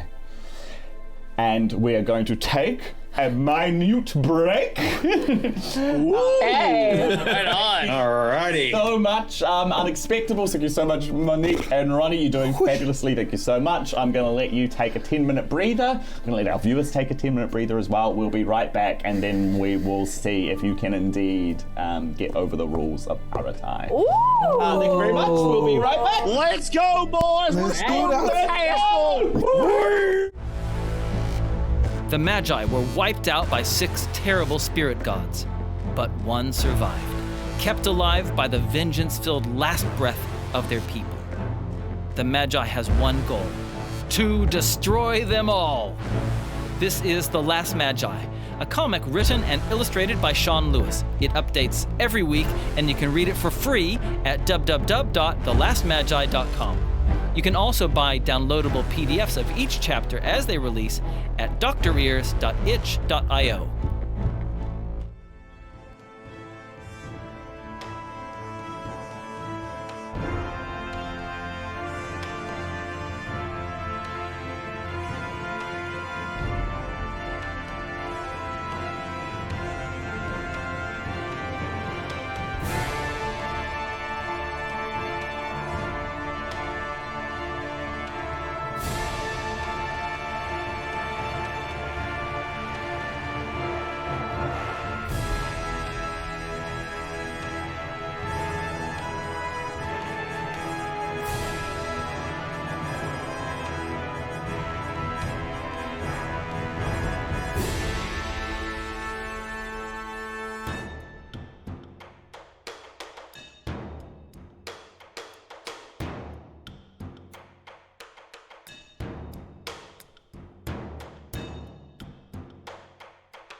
One of the ways that people can support our show is through our Patreon page. Patreon is amazing. It allows you to give directly to the show, and in exchange we give you exclusive additional content. Before we go into the details of that, we'll tell you a little bit about our show in case you're new to it. Dice Legends is a Dungeons & Dragons live stream. We are a group of television and theater professionals. We film on a studio here in New Zealand. It's our aim to create the most exciting, engaging, fast-paced, hilarious fantasy story that we possibly can. And our Patreons really help us to do that. Thanks to our Patreons, we're able to get more minis, more terrain, more visuals like character art, emotes, graphics, more music, and also our patrons help to pay the cast and crew, and all of us on the show really appreciate that. We're really proud of what we've achieved already in the handful of months that we've been streaming, but there's a lot more that we would love to be able to do. For example, we'd really like to be able to hire editors to create more short content, like highlights, tips and tricks, even better behind the scenes. Well, also, we'd like to eventually be able to have a merchandising range, like t-shirts and tea towels and plushies and maps on t-shirts, all that kind of great stuff. When you go to our Patreon page, you'll see that there are 3 tiers, 3 ways of supporting us. The first is called Official Patreon, and that's simply an inexpensive way of supporting us. The second tier, called Lore Legends, is for people that want to dig deep into the world. You get access to our ever-growing World Anvil lore document. You also get access to additional content, behind-the-scenes content, and you get access to the official character sheets that the characters play, and you get your name in the credits. Our third tier is called World Builders. World Builders get all the perks of the previous tiers, and it's really for people that want to help create the world. So World Builders are able to help name NPCs and create monsters and create locations and populate the map, and also to participate in polls throughout the month. Quick polls such as, what kind of character should our next guest play in the show? Or what kind of magical item should I give to the characters? Look, whatever way you want to support our show, we really appreciate it. And we look forward to creating more exciting, exclusive content for you.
Okay, where we last left our heroes, the farmyard animals of Ha-Kapella, they had just escaped a ship where they were held captive, soon to be eaten, but no more. They have breached the shore. They are in their army encampment of the Ghoulmish forces that are moments away from laying siege to the legendary walls of Aratai. They are in the enemy encampment. You notice, you remember the voice in your head has compelled you to go to the tent and pick up. There is something within that tent that this voice is compelling you to get. And then she says one more time, remember, it is imperative that Bok Bok be reunited with Ha-Kapella. And this tent lies ahead of you.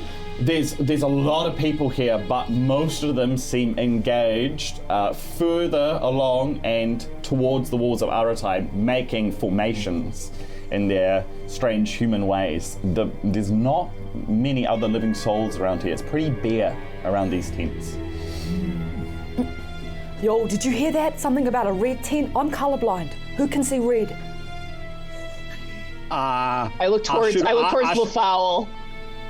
I should warn y'all that every time I see red, I get a little tingle in my chest, so I should not be looking at anything like that. That'd be real bad.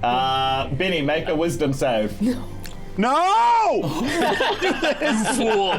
You fool! Oh, God. That's a 14? to resist going bananas? Yeah.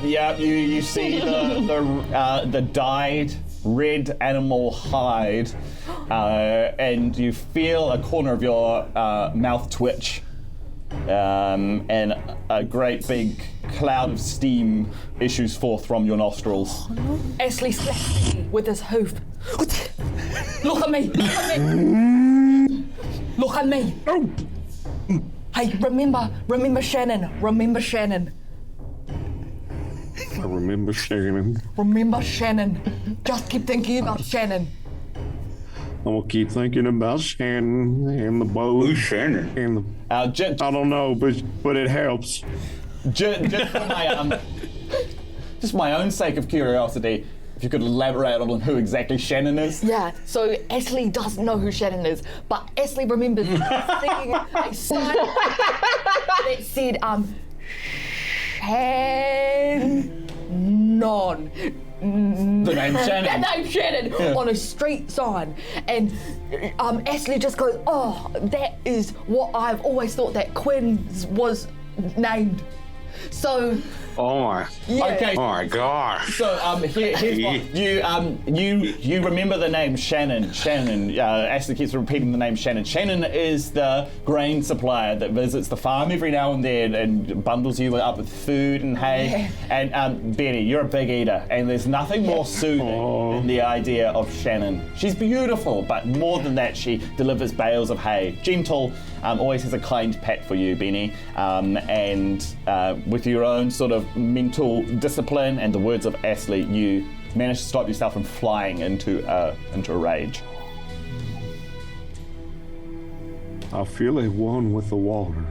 Nice. And the gentle echoes of the sea shanty you sang earlier also help soothe you. The red tent that this voice is compelling you to is not far from you.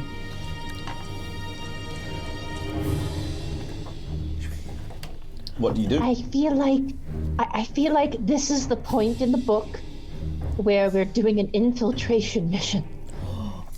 Okay, what comes next? What comes after infiltration? We don't wear clothes, so we can skip the part where we wear kind of like all blues and blacks, and it's very tight-fitted, and we talk about that for way too long. Yeah. So instead, we get low, and we sneak. Window where to the wall. So Jezebel has proposed that you sneak, unless you tell me that you're doing otherwise. I would like a stealth check from each of you. So, and each is this a group check or individual? So I would like you all to roll. Oh no! D20s, please. Dexterity, and I will. If the majority of the group make this a stealth check, so that's 4 of you, then the stealth check will succeed because can I has inspire rolled someone? a natural 20. Okay. Rolled a natural 20. The duck. Great. Yes, Lafal, you huddle close to the ground. It doesn't look much different than how you usually walk, but you're scooting along the ground and you are just keenly aware of all the dangers that surround you, and you manage to point them out to those around you as well. I'd like to imagine that he adorns himself in seaweed to make himself even more stealthier. Yeah, you're just shambling camo seaweed. And so for the purposes of this check, you count as 2 successes of the 4 that you need. Woo! Yeah! I hate to be that kid in the class, but do I have disadvantage on stealth? Who's speaking to me, sorry? Peacock. The peacock.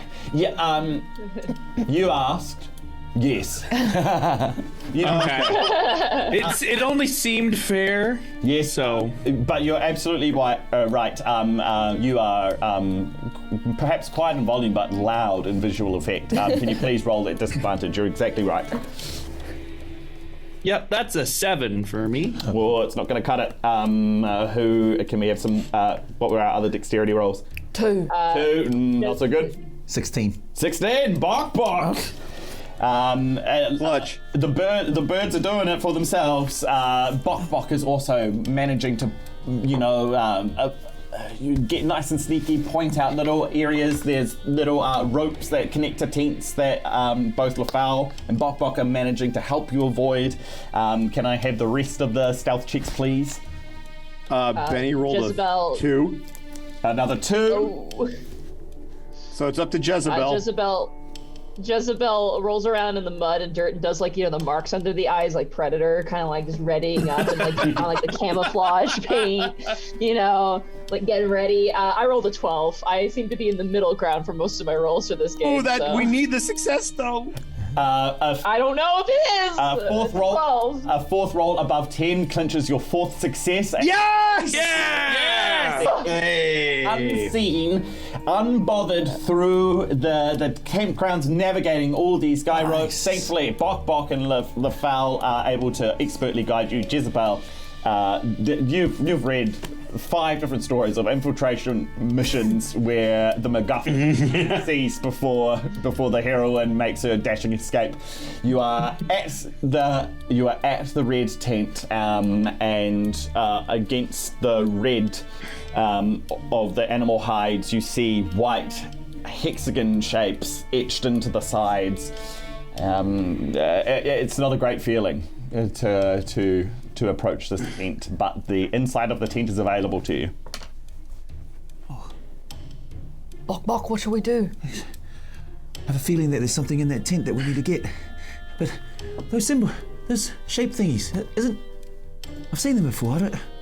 Yeah, that's a shape. Does anyone know shapes? Who's got a shapes? I'm a round shape. Nice. I have several shapes on my feathers. Oh. You know what? You're right. Quinn, you have an innate sense of geography, being a geometry. Geometry. You are a geometry. Yeah. Anything that begins with geo, you got it. Yes. So geology. Dude, you know Let's geology? go. Geocation. You can roll an intelligence check at advantage to see if you can glean any insight into hexagon shape. We're gonna need that advantage. Advantage. All right. And yeah, okay, 6. Excellent. Great. You notice that it's a shape made up of 6 sides. Thus, it has 6 corners. It has an interior space to it. It's bigger on the inside. Yep. I share all of that information with the party. Whoa. I'm sorry, I was eating wood louses out of the seaweed. What happened? Well, there doesn't seem anything wrong then with that. Then let's go in. Let's go in. Excellent. Let's go into the tent. Ashley and Bok, can I have you make perception rolls? 19. 18. Ooh. Oh my Nice. Hey. Oh. Great. Thank you very much. Wait, do I minus something off that? You add your wisdom if you've got a bonus. Are we good? No, Okay. nothing. Okay, cool. Great. 18 and 19. Great. I'll remember that. You head on into this tent. It has indeed 6 sides, and this is the site that you see before you. First of all, a table is directly opposite the entrance that you've just come in, with a chair behind it. You've got a bookshelf over to one side against the back of this tent, and then on the other side is a chest. Greeting you on the ground is the hide and the stuffed head of a great big tiger with huge jagged teeth. Oh my gosh. Do we recognize this tiger? You may make an intelligence check to see if we go to college with them. Death. Oh no. 17. Oh yeah, lovely. Somewhere deep in your instincts of survival, an ancestral voice tells you that this is a prehistoric creature that there's only very few of these days. Huge, carnivorous, lethal. Externally, me talking to you, you know that it's a saber-toothed tiger. Yeah, that's Saber-Tooth Sam. There was only one of him in our village. Saber-Tooth Sam. You remember him? No. Oh, does anyone else remember Saber-Tooth Sam? Saber-Tooth? Best friends with Shannon. Oh, wait a second.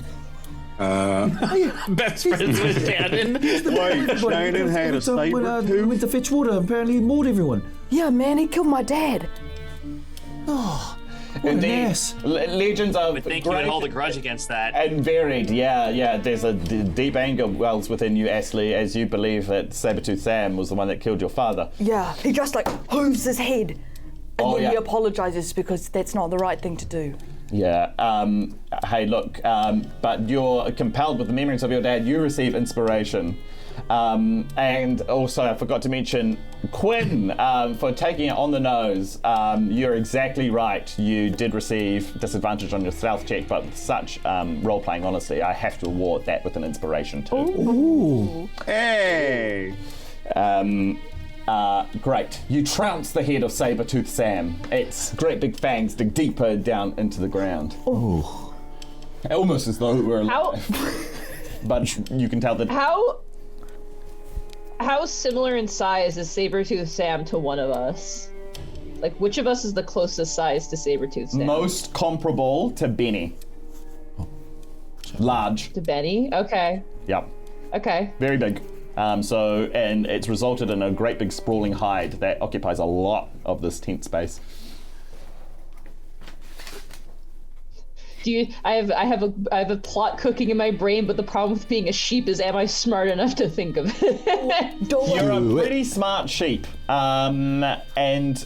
What sort of area of expertise does this pertain to? Is it something you would have read about in young adult fiction? You know, my young adult fiction, being that it's based in fantasy, the disguise sequence when they infiltrate, the secret base, they do don the faces of other people to secretly pretend to be others when they access the Great Vault of Gathakalul. So, absolutely. I kind of look. If you're making a disguise check, you're doing so with advantage. Okay, sweet. I'm gonna keep this in the brain for now until we find what we're looking for here, in case this is what we're looking for. That this pelt will potentially fit our good pal Benny here. Okay, great. So you sort of maneuver, maybe with a bit of help. You can only really pick it up by your teeth, but with the help of a few other creatures, you try to position this rug on Benny the Bull to try. Am I correct in that you're trying to disguise him? We could, yeah. I don't want to do it just yet, but I kind of want to do that if we want to, if everyone else is on board with that. You're putting your time into that. So Jezebel and Benny, this is currently what occupies your time. But the rest of you, can I ask what you're doing inside this tent? Bosco, are you okay with that? Are you okay if I put a tiger I'm pillow okay in with. you? I'm so on board. Okay, so I'm cooking up a little bit of a dumb plan. I don't know what you think I'm gonna do, but I'm here for it. Love it. Hey, I've got a wee announcement. Vahid, am I correct in what I'm reading? We have received a donation, and one of the options that they have, the donations have afforded us. Is that everyone? 4? Among the party. Excellent. Okay. We've got some help that's coming in. You feel beneficence. The voice comes back to you, and she says, "I'm giving you what help I can," and you have 4 inspirations to divvy up between the. Oh! Snap! As you like, Bok Bok. I'm going to ask you to distribute those inspirations as you see fit. So tell me, which 4 animals are going to receive that inspiration? I would like to give some inspiration to LaFowl. Yep, excellent. Let's go Peacock with friend Quinn. Yep. We'll go Sheep and Bull. Great, and Jezebel and Benny also. Let's go. Excellent. And guys, Bird Gang inspired. Already great. He's already the greatest of all time. How is it that you're? You've got. I see how it is. Divine sense of purpose, but how are you communicating it to these 4 animals to inspire them? Oh, Bok Bok just is overwhelmed with this warm feeling of just, and he gets kind of zapped back to when Ha-Kapella used to just like gently caress the top of his crest, and he's like, yeah, and then all of a sudden that feeling comes over and goes,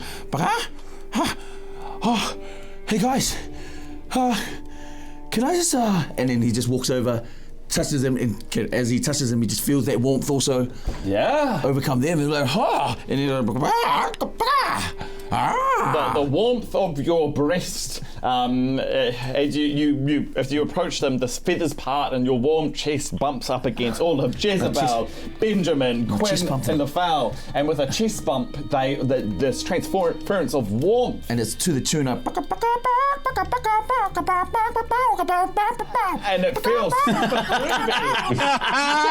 And with each impulse, animals, like there's like an awakening inside you as the spirit like takes you over. You feel not only inspired, but you feel groovy. Oh. Riding that groove, Quinn, not knowing what it is he's supposed to be looking for, but overwhelmed with confidence, is going to start sleuthing around the tent for anything that looks like it's supposed to be the thing we're looking for. Yeah, absolutely. Where do you roll an investigation check, but also what are you investigating first? Well, clearly there's a table in the middle of it. Yeah. So I would probably start looking at the top of the table to see if there's any items placed on there. Yes, okay, lovely. Thank you very much. Can I, if anyone else is investigating anything in particular, can they please tell me what that is? Chest. I'd like to investigate the chest. Oh, bookcase. You can both. I'll take you both head on All right. over to the chest. That's good. So that was the fowl. Was that right? Yes. Yeah, great. Can you please roll? You don't need to roll an investigation check, but you're gonna, if you intend to look in this thing, you're gonna have to open it. So, That's what the inspiration's for. Can you roll some strength checks for me, please? I want to use my duck muscles and open this thing up. Through some heavy propulsion. Can you tell me what your strength checks were, the both of you? I'll also use it. Inspiration, love it. Ready? Mine was 12. 12? 5. 12 and 5, great. We'll park you right there. Is anyone else doing some sort of investigation? Beanie and Jezebel are occupied. We've got Bok, Quinn, and Guy. I'm looking at the three of you. Bok yeah, Quinn's checking the top of the table. Yeah, I'm going to join Quinn as well. Just have a little kind of peruse around the table. Yep, lovely. And so, Guy, I'm going to... do you still have your cleaver? I do still have my cleaver. Fabulous, just checking. And great. And what occupies you?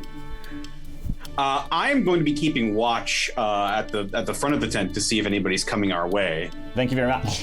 You in defensive goat stance. Yeah, can you please make a perception roll? He's going to be the goat. He has to play defense, Mark. Just to clarify, investigation is based on intelligence, right? Investigation is, yeah, and that's what I would like Bok and Quinn to roll. That's a 12 from Quinn. Love it. 18 from Bok. Thank you. And lastly, Guy, can I get that perception roll? 18. My dice are being very kind to me tonight. That is another natural 20. Oh, let's go, Connor! Let's go! Excellent. Okay. Let's go. So this is everything that happens. Ashley, you're nudging at the chest. It's not really any help, but the fowl, perhaps it's your beak that you managed to pick just the right moment, and with a flick, the head of the chest flies open. Nice little fowl. Peering into it, you see collected at the bottom is a mace and a hair clip. Cut over to the table. The two birds, you look around, it's pretty easy. You can pretty quickly identify that there's not much on this table. A big map with, you see a great big circle. You can kind of intuit that this is a plan of the area of Aratai, but pretty obviously as well, there's just a great big piece of jewelry sitting on this table as well. They don't have any, figures or anything indicating troop positions? Yeah, it does indeed. Wooden figurines that occupy the top of a sort of triangle of land, and in opposition to it is a curved wall, and you suspect that to be Aratai. You can roll intelligence checks to try and work out if you can discern anything about what this map is telling you. Actually, I would like to. Yep. So I was going to say I'd like to forego that if possible.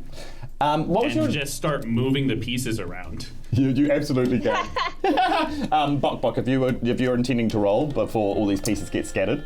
Yeah, Bok has this inkling that this map is important, and whatever is on this, my Ha-Kapella needs to have it, or the team. You collect it up. Yeah, as in, yeah. I was like, I don't know what this means, but I have a feeling it's really important. You don't need to roll. Quinn, as you're beginning to play with these figurines, you notice that Bok is rolling the map up. Well, fine then. And I'll just sort of stop. But you feel like you could tuck a few of the wooden figurines in your wings if you wanted to keep any of them, but that's about it. I absolutely will. Okay. Just for my personal collection. Very well. Bok, it is in your beak. Lastly, is this amulet on the table, and Quinn and Bok, as you light upon it, a voice says, "There it is. Collect it." Well, as Bok speak is full, Quinn will use his to collect the amulet. And the voice says to you, "Excellent. Put it on him." We'll do so in a fabulously royal echo of so many crowning ceremonies. Quinn spreads his tail feathers and very reverently places the amulet over Bok's head before sliding it into place over his chest. Like a title or an accolade, it's done with such ceremony, Bok. You can't help but feel important. Go ahead and take an inspiration for that as well. Quinn has really made you look like a hero here.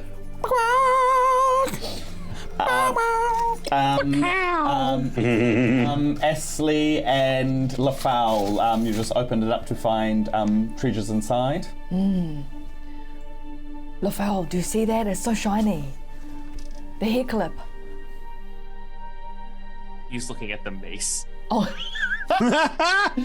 Oh, God. Yes, you're right, it is. Esley picks it up with his mouth and then thinks about Quinn and how maybe Quinn would like it as a present. But to keep it safe, she swallows it. He swallows it. Either or. Because they know it will be safe in their belly. Make a wisdom throw, please. A 3. Great. Oh, no. Oh, no. This can only end spectacularly. Ooh, it hurts going down. Unfortunately, you don't have the judgment to know not to do that. You do take a point of damage as this thing. It goes down your esophagus, but after a bit of swallowing, you've ruined the perfect health run. It goes down. Or no damage run. It hurts a bit, but eventually, once it's all the way down, you don't feel it anymore. It just sits in your tum-tum. Nice. And Esley knows that as soon as someone rubs my tum, it will come straight out if we ever need it in the future. Good thinking. Donkey of holding? What is this? Donkey of holding. No, it's like a crossbow with one bolt. Feeling a sense of newfound power, Lafowl clamps his beak down on the hilt of the mace. Yeah, absolutely. You're strong, but are you strong enough? Make a strength. Make a strength check. And this is where the inspiration comes in, baby. This is duck game instead of goose game. This is duck game. Yeah. All right, here we go. All right, that was my first roll. Okay, not good. I'm gonna use that inspiration because I want this to happen. Oh, much better. Okay, 19 minus 4, so 15, right? I'm not crazy. Yeah, 15. Yeah, 15. Okay. It's effort, but my gosh, you have a neck. Wow. Clamped between your beak is the handle of a great big mace. A huge ball on the end with spikes, and this thing could do some damage. Excellent. The hair clip is in your tummy. We've got an amulet on Bok Bok, skillfully bestowed by Quinn. Jezebel, have you rolled that disguise check yet? If not, Let's do it. yeah, can you make it? Again, That is- the young adult fiction serves you well. Can you please make a disguise? Is I believe that's charisma. Here's what I'd like you to do. You can use either of intelligence or wisdom. In the case of disguising somebody else, this is relying off what you think is going to make a good-looking disguise. I will choose wisdom if I'm allowed, because the other two stats are very bad. Yeah, sure. You have advantage on it. All right. Yeah, I'll spend one of. You innately have advantage on this. Again, the young adult thank fiction God. is I feel like this is exactly within the fiction of that. Yeah, note to self: always eat my knowledge. Yeah, always come in handy. Yeah. Yep, you've been messing up. Thank God I had advantage because the first roll was a natural one, but the second roll was significantly better with a 17. Oh, absolutely. 17. Let's go. You spend all your time around animals. You know what four-legged creatures look like? You are indeed part of the four-legged fellowship with a little tuck. Yeah. A little fitting of form there. You know, pulling a leg down there. You stand back and admire your handiwork, and you look at Benny, and he looks a lot like a saber-toothed tiger right now. Whoa. As Benny is being disguised, I want to. This is a pretty big tent, right? Yes, it is. And it's red, right? Yes, it is. I'm gonna just take my mouth and I'm gonna rip off a big red piece of cloth, and I'm just gonna tuck that away, just in on my person for later. Yeah. There's a little fold of wool just at your neck. It's not much, but you can kind of you haven't been shorn in a while. Yeah, just nudge it down. And the oiliness of your wool has kind of clumped it together. You've got a little shelf, and it will sit snugly there for now. Excellent. Guy with it's a secret tool that will help us later. You, the master of sneaking, should take it with you. Listen, I don't have actions. I have to be creative here. Guys, did you get a natural 20 on your perception roll? Was that right? Or you scored high, I think. Yeah. I think that's right, yeah. Yeah. I think the last thing he rolled was a 20 because he said his dice were being nice to him. Great, yes. It serves you very well because before the snake can even get its fangs into you, you see it right in front of you. And it rears back and its fangs are exposed and it lunges at you and it makes an attack on you. And as it does so, it says, "Stand back, these are the treasures of High Priestess Zaraga." It rolls against you, it doesn't get advantage. God. It does, however, roll a natural 20. Oh! No! No, that's not the 20 we wanted. That is... It away. No! Okay, great. Don't worry, you're strong. As this creature wraps itself around you, Attacking you! It takes your leg, then it takes your torso, then its head wraps up around behind you to address you. You are grappled by this thing. Yep, and you also take a bit of damage, buddy. Oh. Excellent. So, here it comes. I am in danger. Doubles. In fact, very unexcellent, the opposite of that. You take 4 points of damage. Oof. And this thing says, "Be gone from this sacred place." Guy, how would you like to respond to this? I just give the snake a vacant stare. And I readjust the cleaver in my mouth. Oh no. Bad move. Excellent. If you're intending to move, you're going to need to escape this grapple. Can you please make a strength or dexterity roll? Strength would be better in my case. Go for it. Luck had to run out sometime. That's not bad, actually. A 13? It's not bad. As you try to drag yourself free from this hold, the snake tightens. You can't get away. Oh no! It is not working. So I'm gonna say that the two wisdom perception rolls, you have noticed the snake as well. Astley and Bok Bok. You could have sworn you saw something like shedded skin when you were coming into this tent. And now it makes sense. You were thinking that maybe there was another creature here, and you're dead right. And at the entrance where Guy is, there is a snake wrapped around him. Who has the higher dexterity score out of the two of you? Not me, 0. If it's the same, then 0. Then Astley is the one that's closest to the door. Can you? It is your turn. Yep, I'd like to run up to use all my movement to go towards the snake and the goat. And I was wondering, kind Dungeons Master, if Astley can feel some kind of magical feeling in his belly. It's almost like some kind of clerical magic.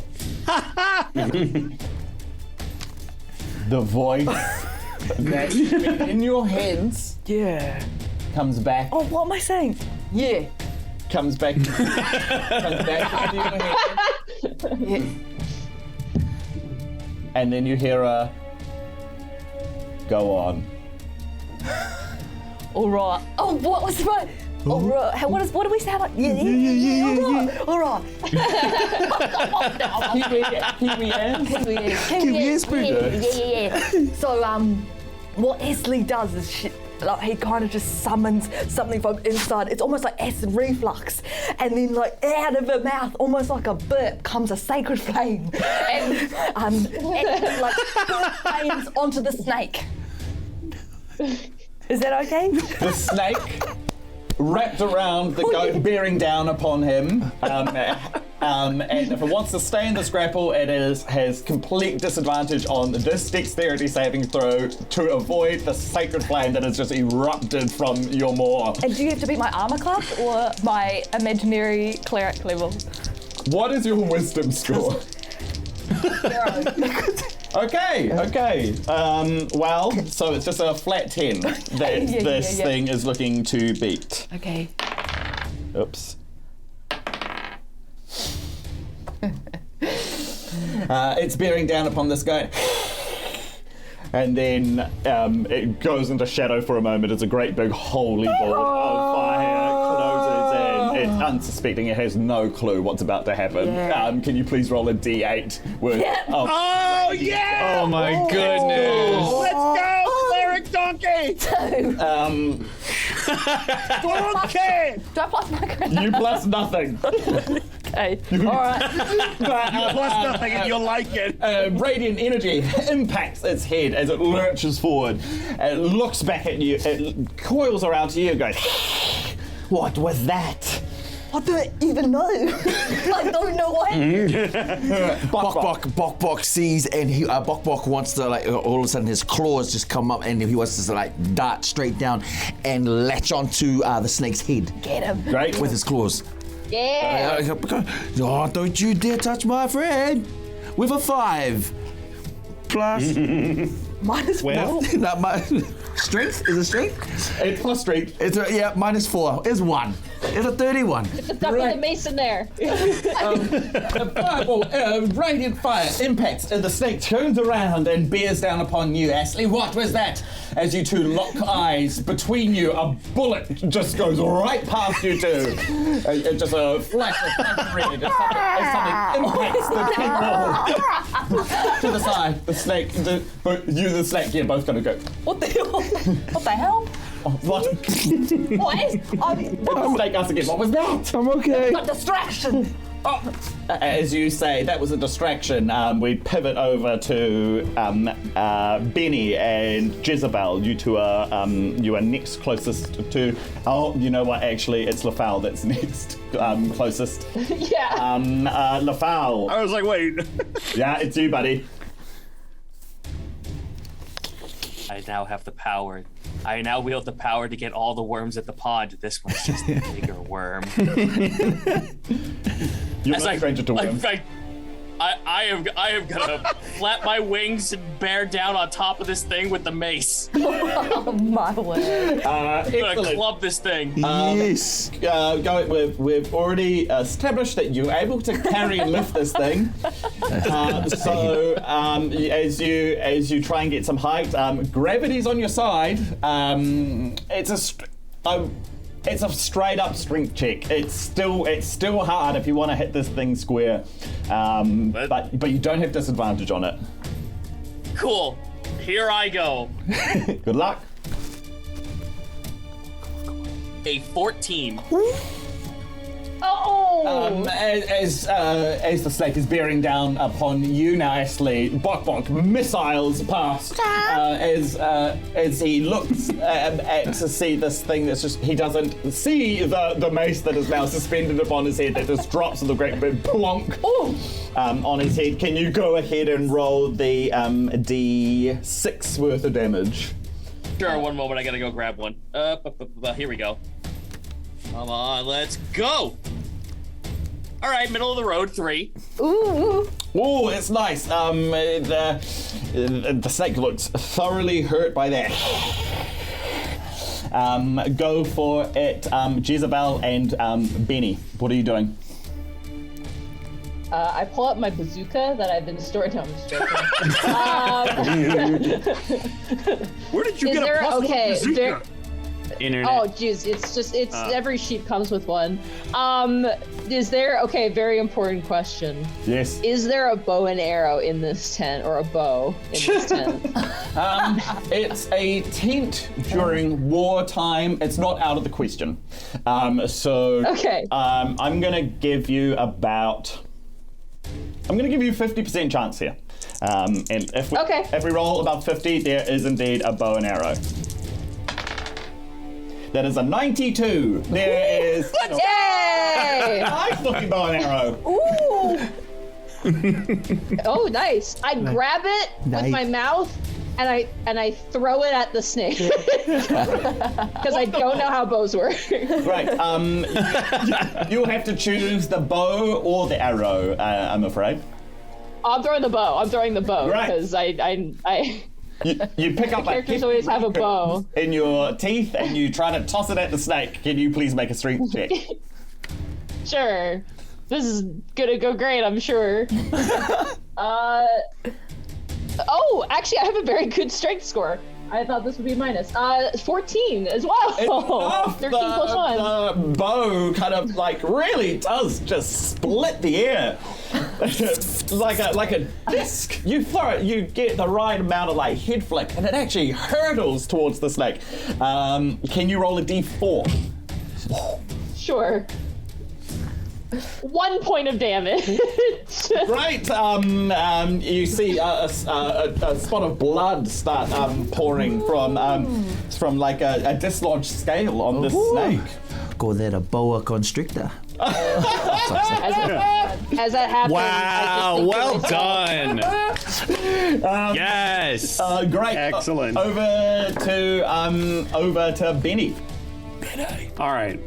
So I have been put in a disguise.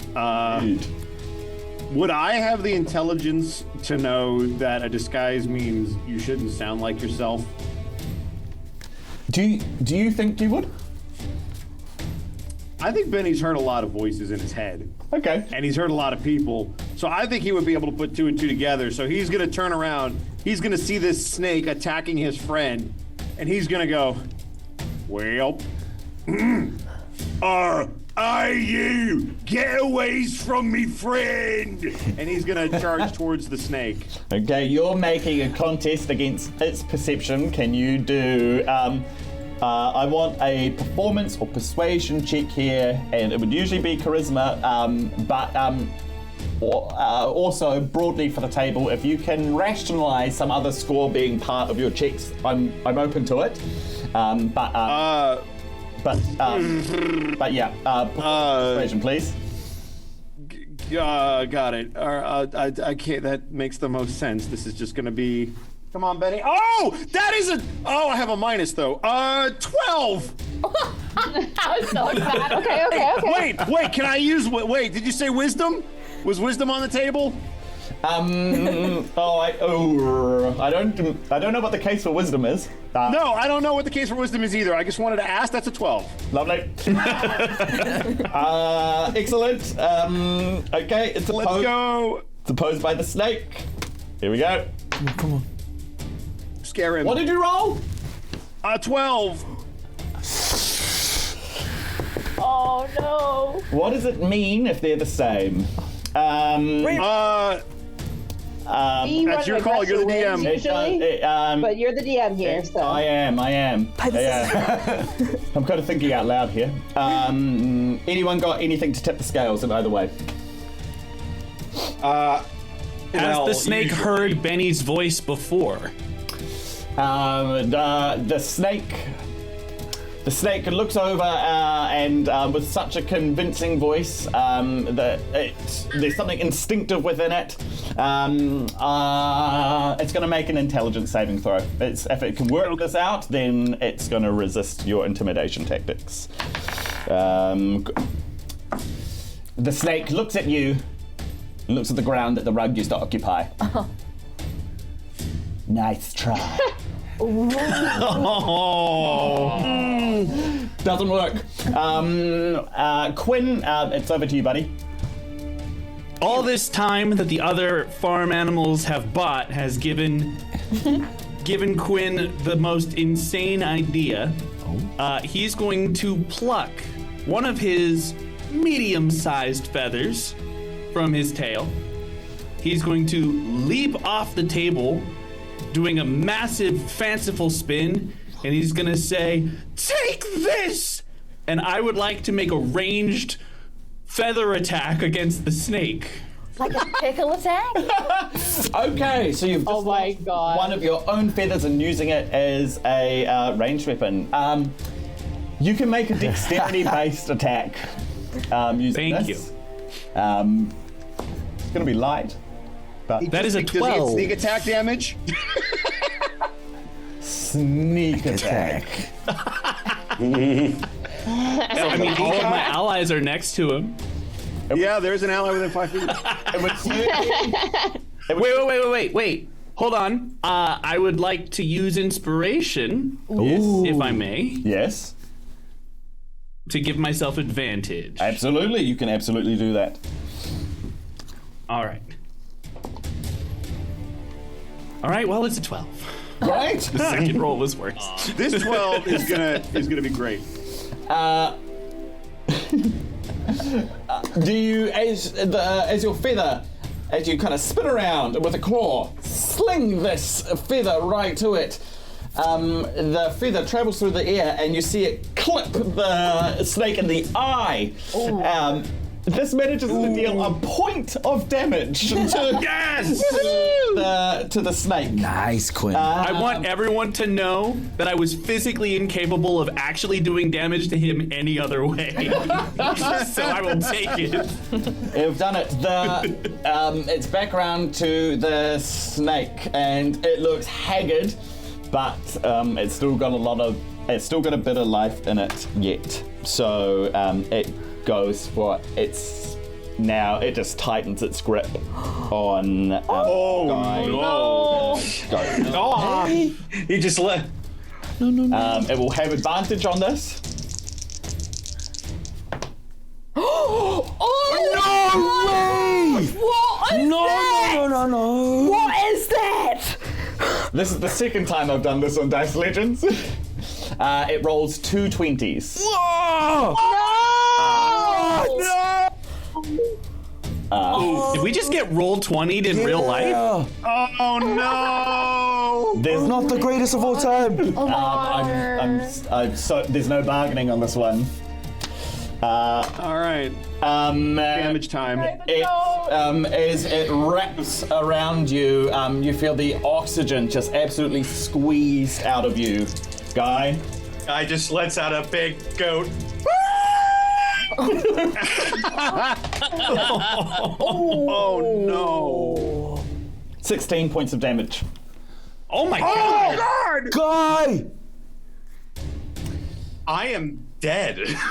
No! I am. That is easily double my hit point maximum. I am just straight up gone. You see, Monty, this is your fault. Oh my god! You red flagged him. It's just a terrible contortion happens before you, and the guy drops to the ground. The cleaver hits the ground, and Guy falls lifeless to the ground. The snake discoils from the body. It looks around and surveys the rest of you, and then it says, "Don't worry. I can ease this pain." And then it starts to slither up to you, Ashley, and says, "One by one, you shall all leave this plane." Oh my goodness.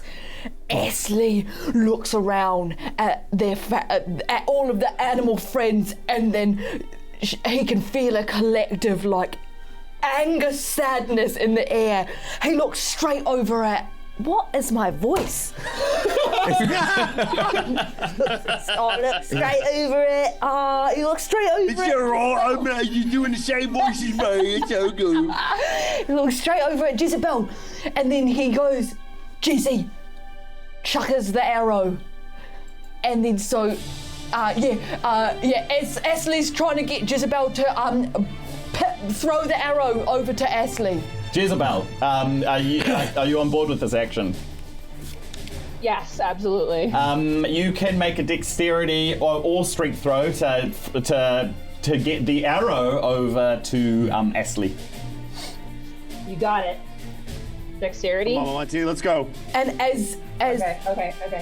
You know what? I'm gonna spend my other inspiration on this just to make sure this happens to get vengeance against this viper for killing our beloved goat friend. I have a voice in my head. God, that is a 15 with advantage. First roll was a 4. The arrow, you have had some practice at this maybe, because the arrow just soars perfectly. Feathered end first over to Ashley. Ashley, you can just pluck it right out of the air. It was like Jezebel calculated it just perfectly, that it's just gonna soar right into your mouth. And as this was happening, what's my name? Ashley. Ashley makes sure that he moves right behind. So I'm trying to flank You're flanking, it. I'm trying to flank it. Yeah, so this whole movement happens as I flank the creature, and like a spit gun, she just spits the arrow straight into the snake's head. Okay, go ahead, and one of the animals must be on the other side of Bok Bok, who just bounced off this tent and is now square. If you want to, you can kind of sidle around so that the snake is kind of distracted by you and Bok Bok, so you can give yourself advantage on this. What are you doing? You're spitting an arrow. Almost like how you. Yeah, absolutely. A dart, like a dart. Like a dart. Yeah. Excellent. Okay, great. Go ahead and make your roll. It's a 8+ strength. I'll take dexterity or I'll take strength. It's a 10. Plants in the ground. Oh. We cut over to Bok, and then it's Lafal coming up. Yep, Bok, as he bounces off this, sees the snake squeeze the life out of his friend, a guy, and guy! No! And Bok, with a surge of just energy, gets up and he just darts. All he wants to do is just plant his sharp claws into this snake's eyeballs, and as he does it, he's like torpedo towards him. It's a big ask, but at advantage? You've got it flanking, so you can roll it twice. Okay. And that's an 8. Come on. 16, that's better. Okay, can you... Nice. Can you please add or subtract your strength? -4, 12. The hero we need. It connects you. Yes! Let's go! Avenge me, Bok. You deal a point of damage to this thing.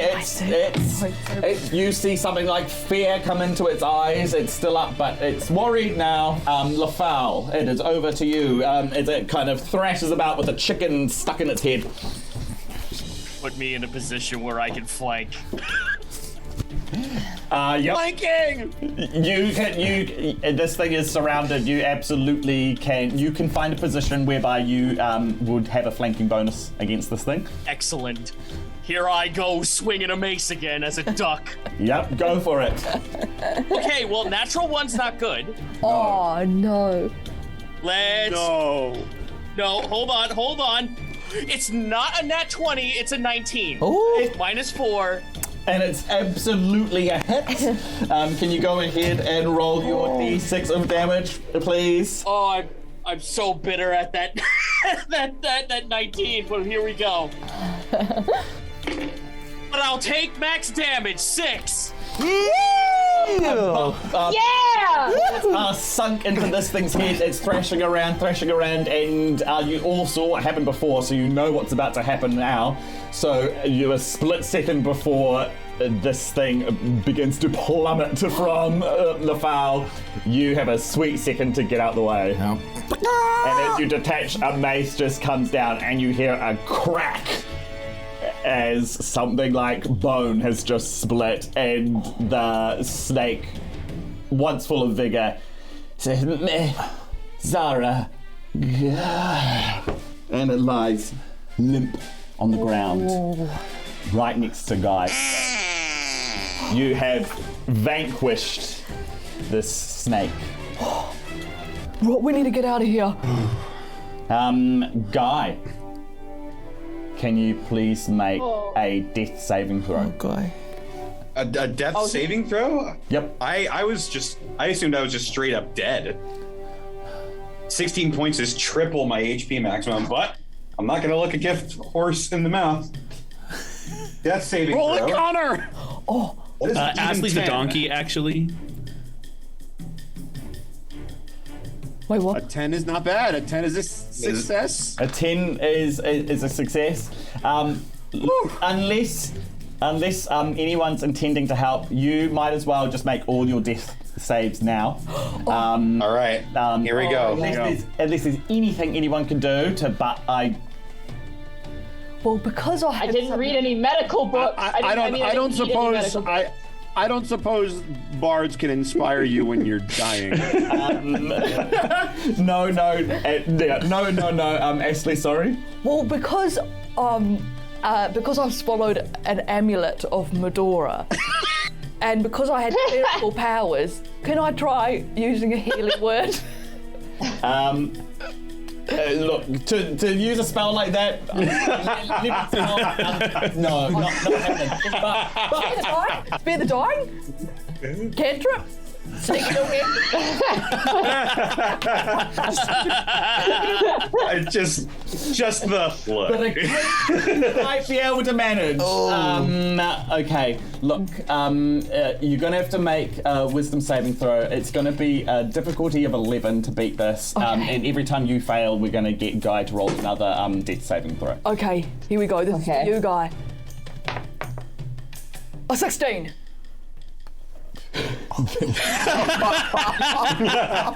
But you see Ashley bathed in a radiant light, and it sort of transfers. How do you make contact with Guy? Lip him. And it filters down through a scratchy tongue onto the surface of Guy, and his bright yellow eyes flicker open once again. You've got a sweet 1 hit point, Guy, but with a gasp, you're back in the world of the living. How'd you do that? I don't know. Are you all good? Guy? He's gonna be okay, right? Friends make the best love, I heard. Yeah, I heard there's something too. This is just like the climax of that book I ate, where you think that the character died, but they're actually not dead. They just were kind of faking it, I think.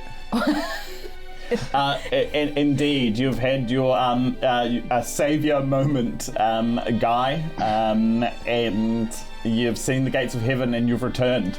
I saw a field, endless expanse of grass, all for me. Oh. It was beautiful. I am awestruck. Can you tell? It might touch you forever. However much longer you live. You stand in the tent, and is there anything else you wish to do in here? Have we got everything? The fowl. The fowl? Yes. As he's like breathing heavy with the mace. Are you good? You're good, right? You're good? I've never felt better in all my life. Did anyone else hear a voice? Oh no, he's got a taste for blood. Did anyone hear anything else that the voice wanted us to get? I think you've investigated most of the room. What do you mean most? So you have you had the rug in the center of the tent. You had a chest over to one side. You've had a table and the bookshelf. And there's a bookshelf and a pile of blankets that looks like a bed. Does anyone want to look at the bookshelf before we get out of here? I look towards the sheep. Perhaps our resident books expert. Oh, nice. Allow me. I'll rub my hooves together and I will sniff out books. Just eat the entire bookshelf. I'm sorry. I just imagine you do the adventure type thing where you like pull the hooves off and it's fingers. Just the little hands. You see, Jezebel. You see not books. You see vials, containers of glass and corked and stoppered, and they sit in something of a almost like a spice rack, I guess. For a human reference, you see a whole bunch of glass containers and a few rings next to them as well, and a length of wood, spindly, almost like a branch. Okay. I will grab the rings with my mouth. I'm gonna put one on Benny's horn, just on top of it, just like loop it on there. And I put another one on Guy's horn, because where else would you put a ring than on a horn? Because that's just seems that's where it belongs. Yeah. And then I will look at the vials and I will think to myself, liquid books. And I'm gonna grab one and I'm gonna eat it. Yes! No! Oh no! We're not married, are we? Guy. I mean, I didn't say I do. Oh no! Guy, can you please roll a D4? A D4? Yes, please. A D4? You gotta get the sharp ones. I can't believe it was. Is it the right? I just say 1. Oh no. Fittingly, what did you do? The ring that has just been slipped over your horn itself has a pair of horns emblazoned on it. Whoa. And you feel metal. This ring feels like it's exactly where it's supposed to be when it fits onto your little horn. I got to tell you, this is pretty terrific. Ram you. Ram you to your sheepy. Excellent. As something that is prone to ramming itself, as you are, you get a good sense. You feel the power of a great ram in you now, and you get a strange look of. You feel like you see like something in the distance, and you're like, from here, I'm pretty sure I could ram that thing in the distance. Yeah, I could take it. Yeah. One health. You can't discern much of what the ring's capabilities are without using it, but you do know that you get the sense that the uses are limited. Very much so. So it's up to you whether you experiment now or later. But if I see any snakes, that's when you know. No, it's going to be time. Great. Other than the one dead at your feet. And excellent. And you know what, Benny, as this one fits along to your hoof, you feel a spring in your step. A great big spring. Like a slinky?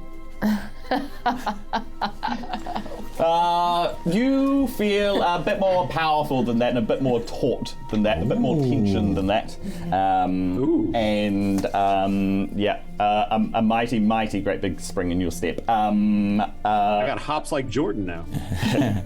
Excellent. Ken, I please have a 1, 2, 3, 4, 5, 6. Can I please have a D6 from Jezebel? Sure. I hope you didn't drink the potion of exploding. 2. I hope I did. What? What is it? Jezebel, you've got this. It's time to stop reading about the heroines. It's time to become the hero. As you feel such beneficence around you, you have such a sturdiness about you that grants you 10 temporary hit points. Whoa!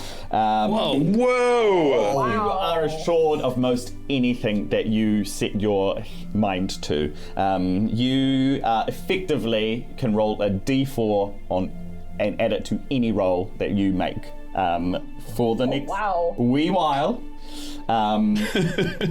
You are the chosen one. Yo! What? To your sheepy true. It's time! It is time, everyone, to storm the wall!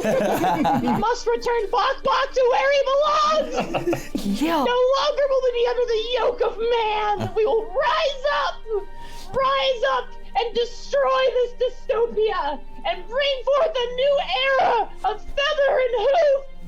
Charge! I pull out the red cloth and I lash it around me and I shake it in front of Ben and I just fucking run. Saving throw. Language, young lady. No, Monty, why?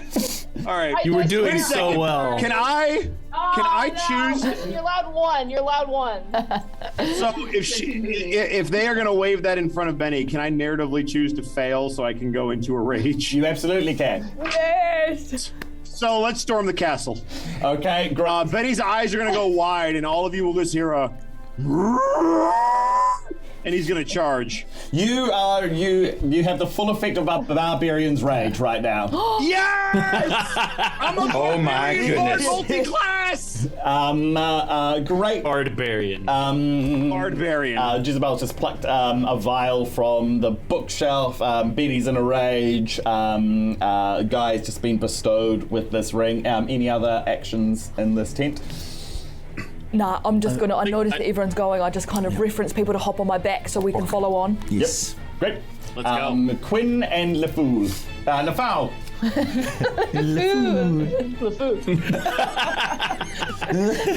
Oops. It's from Beauty and the Wildebeest. LeFou. This is my slaying name. What are most of the other party seem ready to leave? What are the two of you doing? I get on our friend's back with the mace at the ready. Beautiful. Nice. Quinn is gonna jump up as well, and he's gonna just lean down and whisper into Astley's ear.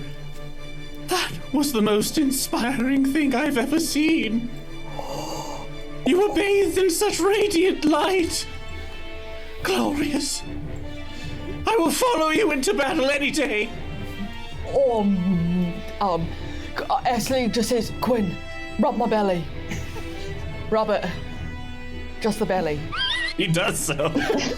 Yeah. And then out the other end of Ashley comes a sparkly, where is my voice going? Comes a sparkly hair clip. Okay. And then okay, so a bowel motion happens. Yeah, but real glittery and magical. Yep. And then out, as well as other things. Yeah, and out comes the hair clip, and then Ashley gestures to Quinn and goes, "It's yours. I'm yours." Wow. He'll take the hair clip and using it to clip down his head feathers to the nape of his neck, so it's now back in almost like a ponytail. He's like, I'm ready whenever you are. Somewhere in the recesses of your head, you feel a voice roll its eyes. Romance can bloom on the battlefield. Okay, excellent. So, give me the makeup. We have Ashley, and on the back of Ashley is all of Quinn. Yep. And who else do we Squeak. LaFowl. Oh, LaFowl. Yeah, Squeak! What was Squeak doing this whole time? He was just sitting here What were you doing during the fight? It was on me the whole time. I didn't realize. What was the rat gonna do against the snake, the mortal enemy? Oh yeah. It was gonna eat me! No, all good. Okay. So And Quinn, Buck and- Squeak are on the back of Ashley. And LaFowl? So am I. Oh, and LaFowl is too. Yep. And Bok Bok? Yep. Bok. Yep. Great. And Bok Bok too? Great. Okay, and then we have got Benny. We'll get to you shortly. We got Sabretooth Sam. Okay, and then we've got Guy. Nice. Okay, 1, 2, 3, 4, 5, 6, 7. Big Patty. And Jezebel! Jeezy. Okay. The chosen one. The chosen one! Yeah, the chosen one. Get it right. Jezebel's just absolutely streaked out of this tent, giving the most inspiring speech. She's flagged a red cloth in front of Benny, who's just gone into an absolute red rage. Everyone else is on Ashley, except for Guy. I'm presuming all 8 of you are coursing out of this tent. Alrighty, cool, alright. Yeah, definitely. Guy is leaping mirthfully behind them. Beautiful, doing like... Excuse me. I see what you did there. Connor. You think you slick? Connor. As you come out of the tent, you hear a great big horn blast far in the distance. Exactly. And you see the formations of soldiers laid out across this field in front of you, moving. You see towers of wood moving forward. There's a square, squat wooden contraption moving towards the wall. The whole thing is in motion, and the siege of Aratai is underway. And this voice wants you to get Buck over that wall. The wall is approximately, at this point in time, it is 400 feet away from you. Currently,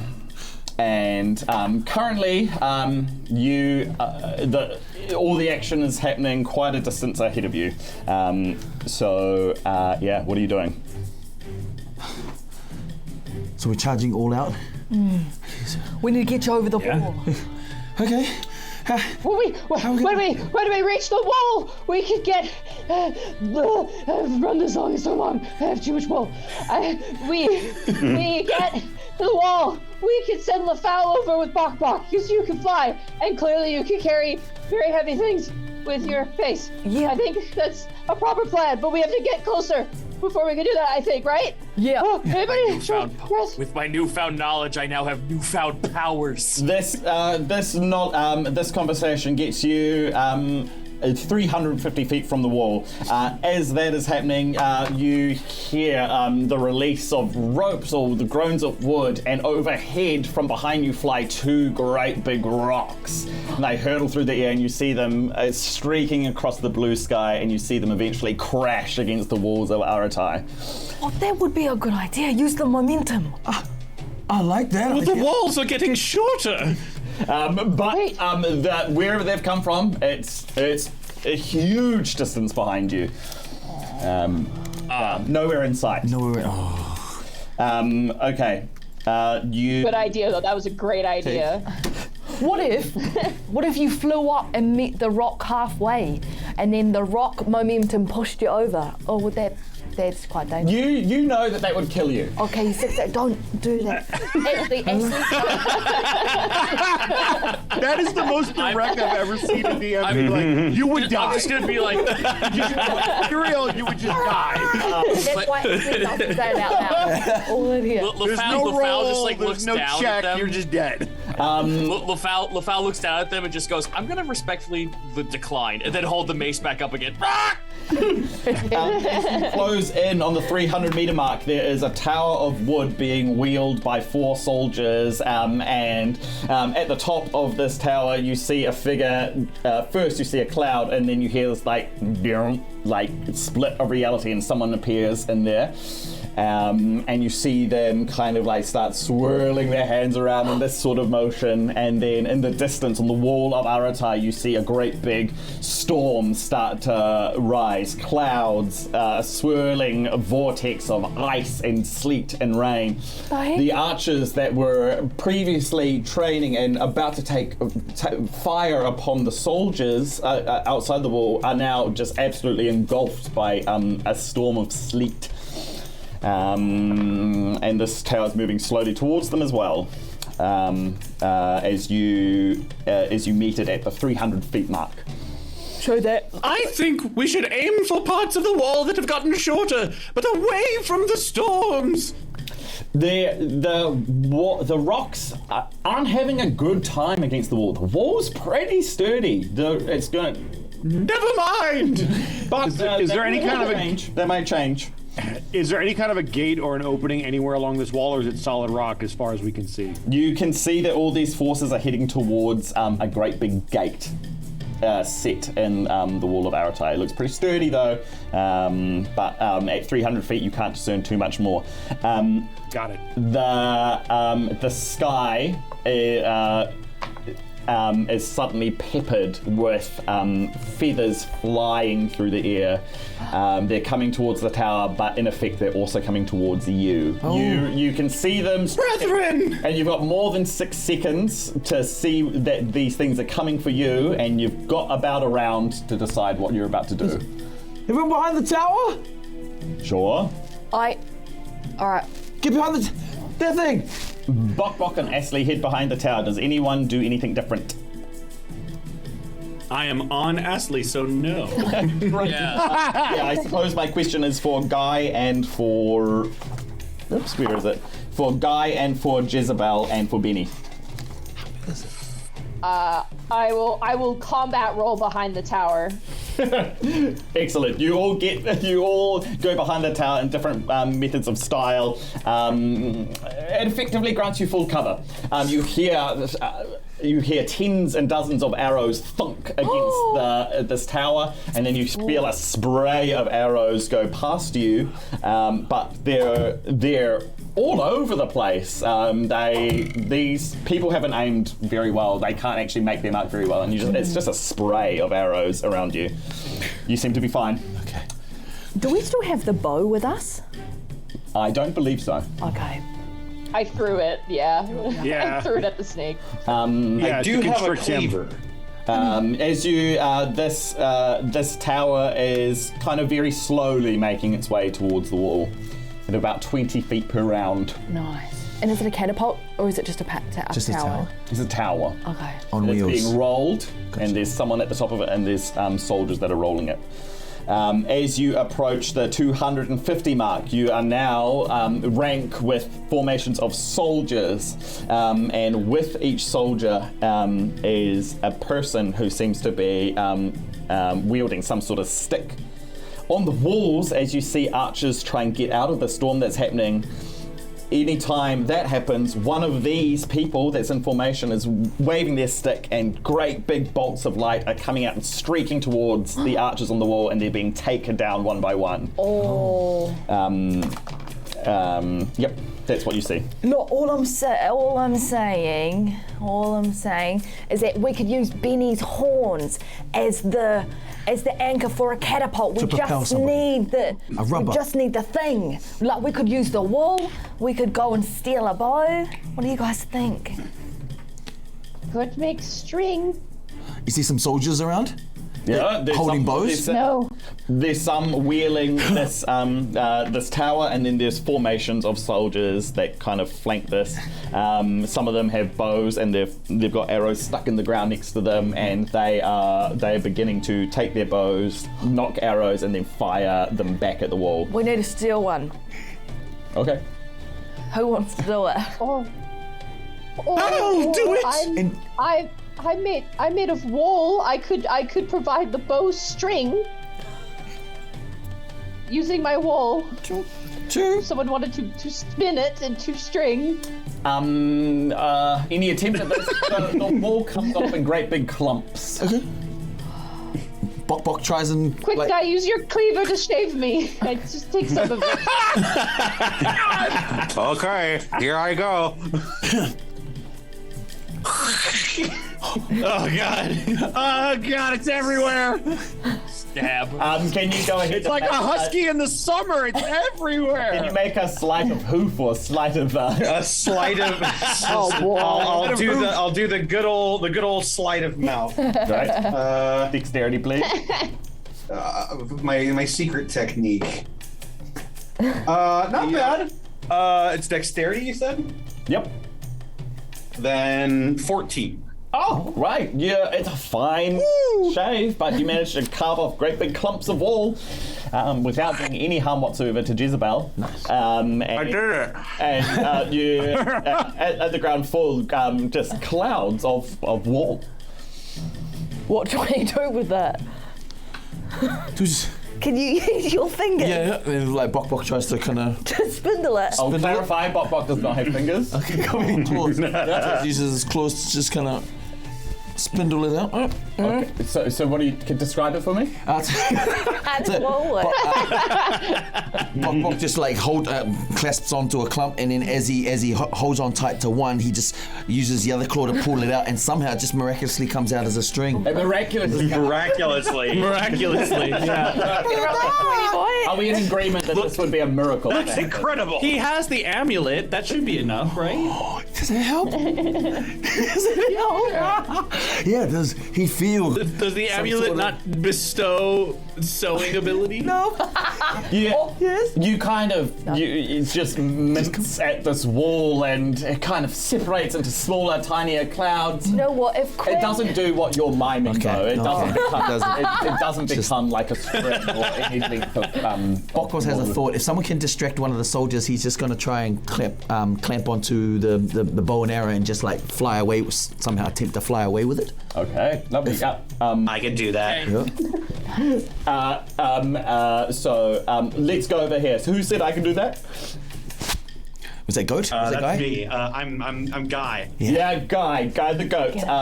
Guy's got an idea and is okay. Guy and Bok. Let's head over to you. What is this collaboration? Okay. Hey Guy, I'm pretty sure I think I can get the bow and arrow after that guy just as he releases his arrow. I just need someone to distract him. What can you do? I'm gonna headbutt him. Like that. Excellent. As the thought formulates in your head, I'm going to headbutt him. This is my favorite headache. Headache takes over your. There's a mental effort. Can you please roll? Please roll a d20? Something special actually happens when I headbutt. I can charge somebody that is 20 feet away from me. Oh yeah, love this. Alrighty. Okay, as you're running, can you please roll this d20? Oh, that's probably not gonna do it. That is a 8.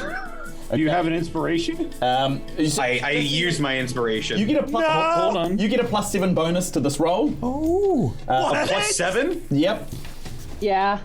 Oh right, you have the ring. That would be a 15 then. Great. So as you're running forward, as you run this 20 feet, and you're thinking about like charging this thing, as you're running, ahead of you comes out an even greater, whiter outline of an even bigger goat ahead of you, and as you kind of charge forward, this thing rockets forward out of you and into the clutch of soldiers ahead of you. Can you please roll 2d10? 2d10? Yes. Wow. Whoa! He is the goat. Am I might just is about to be deleted. I might just straight up kill this guy. It's a great distraction. We're gonna I'm find rolling out. 2d4 on top of this. So. Yes, you are. You distracted him to death. It was a good action. Okay. 2d10 equals 6. And then I have 2d4 that I need to roll for the charge and the headbutt. That's right. Oh my. Oh my. Poor guy. Toast. Goodbye. That is going to be 8 for the headbutt plus charge. Okay. Okay. So a combined total of 14, I think. Yeah, absolutely. Oh my Lord. This spectral ram that's running ahead of you impacts the formation of soldiers like skittles. They kind of like fly outwards. This person who's been like casting spells at the wall, he goes over as well. He's dropped all the bows, the swords, everything in their hands is just flying up into the air. One bow flies up into the air. And then Bok sees it and goes, yo! Make a dexterity roll. Oh my gosh. 17. You got it. Yeah! Right in your little claws, you collect up this bow, and you don't have much flight to you, in fact, but this bow is gonna almost instantly kill your flight. Yep. So shortly you're back on the ground near these soldiers. You don't make it very far from them. It's only a matter of tens of feet to get back to the tower with the rest of your companions, but you are right next to them. Yes. Bok, tries his best to try and make. I've got it! Help! Oh, it's almost impossible for you to move and bring this bow with you. Ashley goes over to help. Yeah, are you Quinn and Squeak? Are you still there? You are currently bedecked by Quinn, Squeak, and LaFell. Okay, great. Are you guys cool if we go over and help? Let's go! All right. You charge. I want to break someone's skull open. Let's go! Let's go, full battle mode. We go in, guns blazing. We're just gonna take out and distract the competition. And yep, that's what we're up to. Yeah, lovely. Okay. Freedom! We're farm animals! You're there. You thrust yourself into this throng of fallen over soldiers. Yeah. What does that look well, like? What I do as I run past is I use like a little bonus action to this. It's up to you. But I get the back of my hoof and I scoop. I just kind of kick Bok with the arrow. Just like a little. Yeah, make a strength roll, donkey kick. With advantage. Yes, thank goodness. Yes. 16, 17, 18. Great. Bok and bow and arrow. Bonk. Bok. You hit it in such a way that it hits the arrow, so that Bok's not damaged, but he's traveling with the bow. And he's caught by Jezebel and Beanie, who are with the tower on this side. Meanwhile, Quinn, LaFell, Squeak and Ashley, you are laying waste to these soldiers, am I right? Well, you do. For the herd! Yes! For the herd! So we know what Ashley's doing. LaFell, what does this look like? Quinn, what does this look like? Imagine, if you will, a blue and green streak just bouncing off of Astley onto the nearest soldier, claws outstretched, going straight for the face, and not even like clarifying that he made contact. The minute he hits it, he bounces back and flaps back onto Astley's back like a yo-yo of death, whipping back and forth. Nice. I have a real description. He can really move. Quinzel, I have a real description for LaFowl. So with the force of Bok Bok being thrown, LaFowl uses the momentum to catapult himself like forward. He keeps like a steady flight, but he holds the mace in his little webbed feet. That it's just like a straight line of clotheslining dudes. Yeah, dunk, dunk, dunk, dunk, dunk, dunk, dunk, dunk. And he uses the momentum to make a sharp turn, so he like turns like really wide 90 degrees back onto the donkey. Yeah, lovely. Like a burger. Roll 2d6 to see how many soldiers you strike. Yes. Oh my god.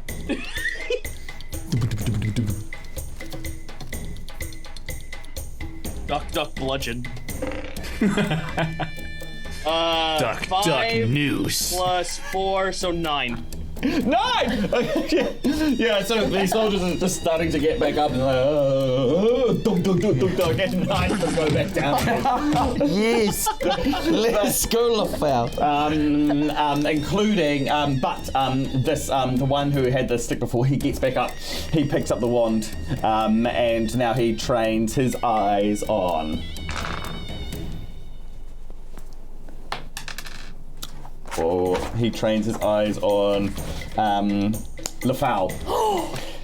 He sees you causing havoc. No! And so he whips around, and from out of the wand come 4 great big bolts of energy. Oh my god. Oh, I just no. magic missiled you. I don't even roll, they hit. No, they hit. Yep. Oh god. Thank you. They're pretty good. Oh, yuck. Yep. Hang in there, LaFlau. Okay. 14 points of force damage. Oh no! Yeah, that's 12 over my maximum, so I hit the ground like a duck hunt duck. Yeah.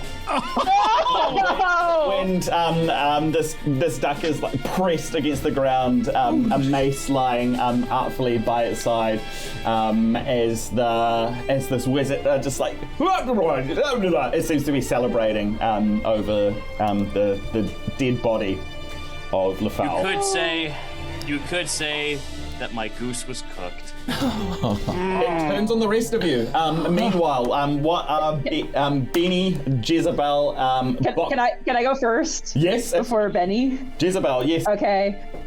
As I see this happen, I charge through and I throw the red piece of fabric over top of this wizard or caster human.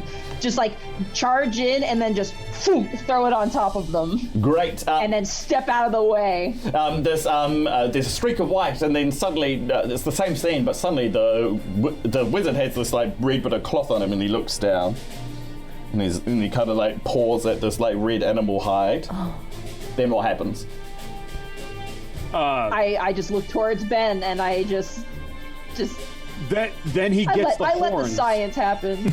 Yeah. Benny is going to see red. He is going to do that thing where a bull will kind of scuff the ground with his hoof, and he will give this man a momentary pause to contemplate what he did, and it will be at that moment that he will have realized he done messed up, and he is about to find out. So I'm going to charge him with all of my might and attempt to gore him. Let's go, Ben. Get him. Go for it. Roll that. Here we go. Don't forget you're raging. I am raging. I'm attempting to assist if I can give advantage. That's going to hit. That's a 21. Nice. Your favorite roll. Yeah, go ahead and roll damage.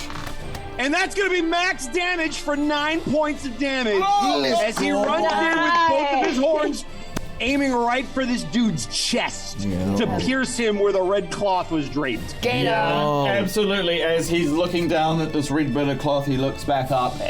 only to see two great big horns racing towards him. He looks, you see like an outline of grey smoke trace around him, and reality's about to distort, but it's not quick enough. You slam into him, you send him flying, and he just clatters on the ground. Like a great big red wound just issuing his life force as his eyes roll back and he curls against the ground. The wand now flies up into the air, hits the ground. Can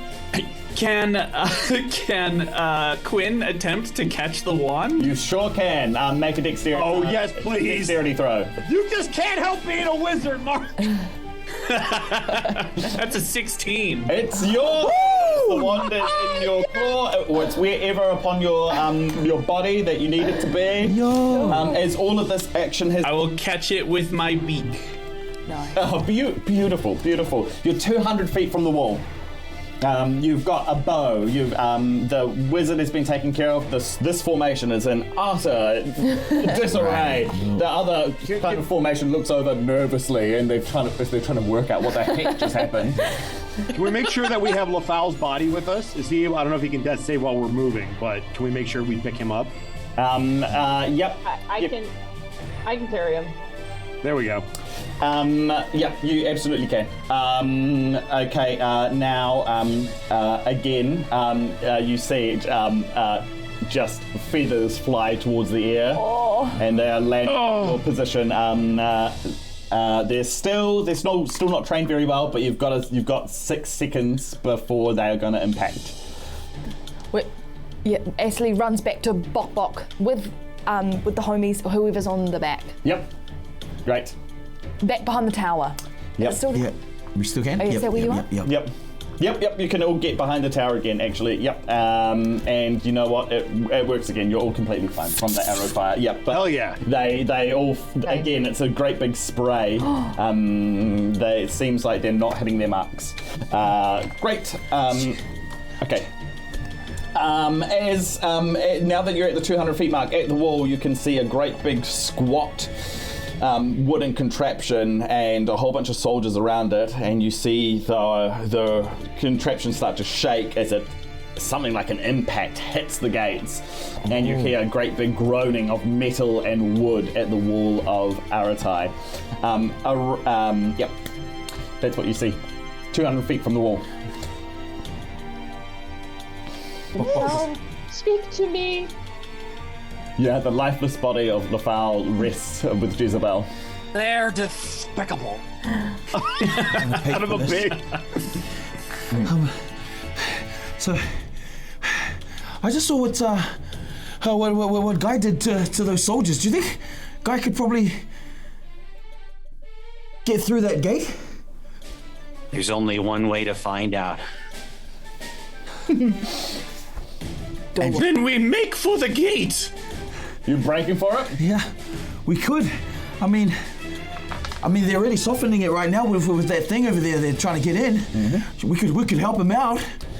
I must hit it very hard. It's what LaFowl would have wanted. LaFowl has an X over it. LaFowl has an X over his eyes and a fly over his face. Oh no. Yes. This tower that you are hiding behind has stopped at the 200-foot mark. And it will go no further. So if you want to get to the wall, you're going to have to leave this tower behind.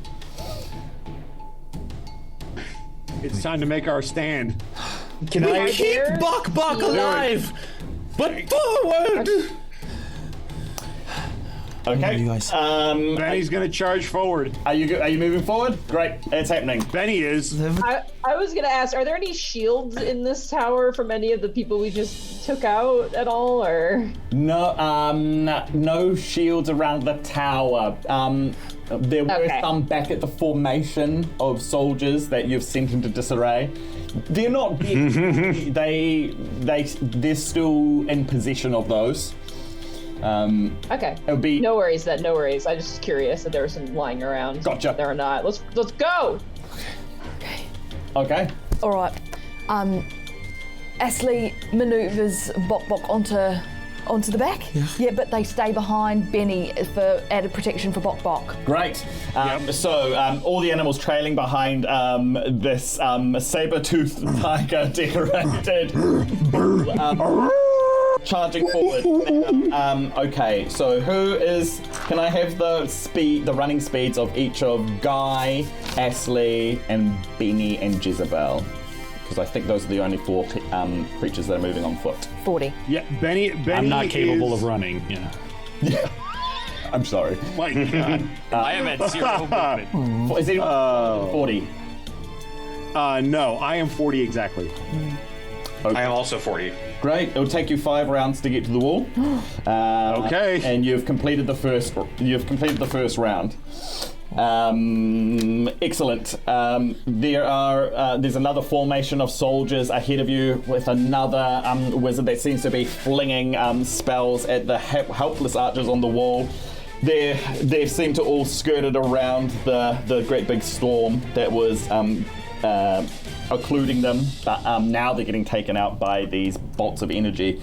Does anyone do anything, or do you keep running forward? I'm running. Great. Yep. We just gotta keep running. Yep. Okay. Run in, and run in. Okay. So you were at the 160 mark. You're now at the 120 mark. The sky is feathered once more, and you've got 6 seconds to work out what you're going to do before these arrows hit your location. Wielding this magical stick in my beak, I'm going to thrust it towards the sky with only one thought in my mind. I have to keep Astley and also Bok Bok safe. And I want to attempt to use the wand to cast shield. Oh. And they also have an amulet in their hair. That's true. So that's an added power. A magical symbol of love. Powering my desire to keep everyone safe. You've got this It smells a bit pooey. You've got this magical conduit in your beak, which is the wand, and you feel it interacting with the hair clip that's upon you. Between the 2 magics that are going here, you feel something like a spell coming. Okay. It's part luck. It's part luck. So can you roll? All right, I'll give it to. Can you roll a D100, please? Oh, here we These go. animals are earning their D100. class levels. Yeah, but I'm a multi-class. That is a 52. Oh, that's over 50. Okay, the what you need, a barrier of protective energy forms around you. It's going to give you advantage on your dexterity saving throws to avoid this. Here we go. Oh, nice. So is that Here we everyone's go. making a dex save? The best I could do, guys. No, I love it. Oh, No proficiencies. Oh, God. Advantage. It's advantage. Yes. Advantage. That's better. 12. 18. It does. 10. It's a 16 for Quinn. Okay, great. Everyone that's scored below a 15, who's that? That's Benny.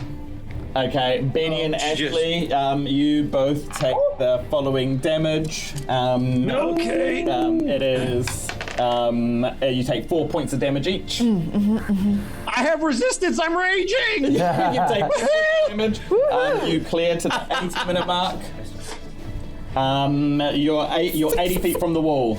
Again, this contraption in front of you slams against the gate again. You hear the metalwork of the gate of Aratai groaning. Round? That's a hit. So you are 80 feet from the wall. Okay. So it's going to take you 2 more rounds, to get there. Okay. Oh, lordy Lou. Are we all running? We're just going for it? Yep, okay. Yeah. Bolts of energy sizzle past you as archers fall from the wall, and they respond in turn by firing arrows back to the soldiers. The arrows are flying overhead now. They're not coming at you. Yes. You are fine. But now, you can clear the distance to the spattering ram and the siege towers that are hard up against the wall of Aratai now. Benny, do you think you can ram it? I don't know, God. Do I think I can ram it?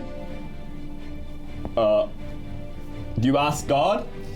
I'm asking God above game. Is there do I have any inclination about whether that's possible or not? Because my instinct is yes, because I'm dumb. It would take one hell of a slam for. I'm one hell of a bull, though. So why not? We do it together. It would take a mighty crash for you to do anything here. Would I be able to tag team it I'll help with you. Guy? Yeah, I was gonna say, can we headbutt it together? You can absolutely headbutt it together. Nice. Let's do it. In that scenario, I'll take a strength check. You essentially get advantage, but why don't you just both roll your all right, and we'll take the better one. All right. I think as part of a barbarian raid, you have advantage on strength checks. I do, so that I will have advantage on this. And you can. Guy, you have a +7 to this attack. Ooh. Excellent. Oh, I'm gonna need that. I am also going to need it. What do you get? That will be a 14 on my part. I rolled an 18. Can you please roll your horn damage against the gate of Aratai?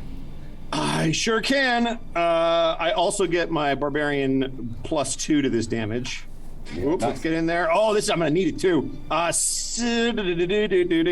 8 damage. Well, yeah, lovely. That's a lot.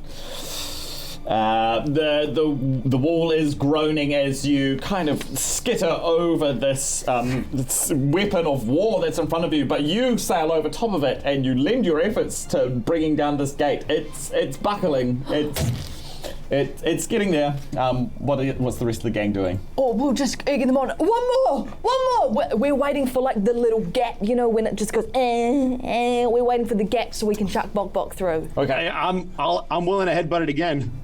Okay, lovely. You feel a beneficent force coming down from the clouds above. Bok, it's channeled into you. You can bestow 2d4 of healing in any direction or to anything you like. He's channeling it. I goes, guys, I feel that tingling feeling. I think. And as he does you that, hear a voice saying, "You're so close. Go, go." Okay. And he wants to bestow this healing feeling on LeFou though. LaFau. Okay. Could stop thinking about LaFau. And LaFau is falling in the middle of the circuit. So is LaFau nearby? No, he's on the back of. He's on the back of Jezebel, perhaps. Oh, Jizzy, yeah. Yeah, I have him. Stand back up with a cigar in my mouth. I'm back, baby. You're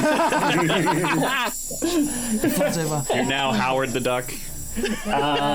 Great. LeFou back in action. You're in front of the gate of. Yeah. You're in front of the gate of. You're back. You're crashing through. Is anyone doing anything else other than the Benny and Guy trying to break through the gate? I got a head. I am here for moral support. Yes.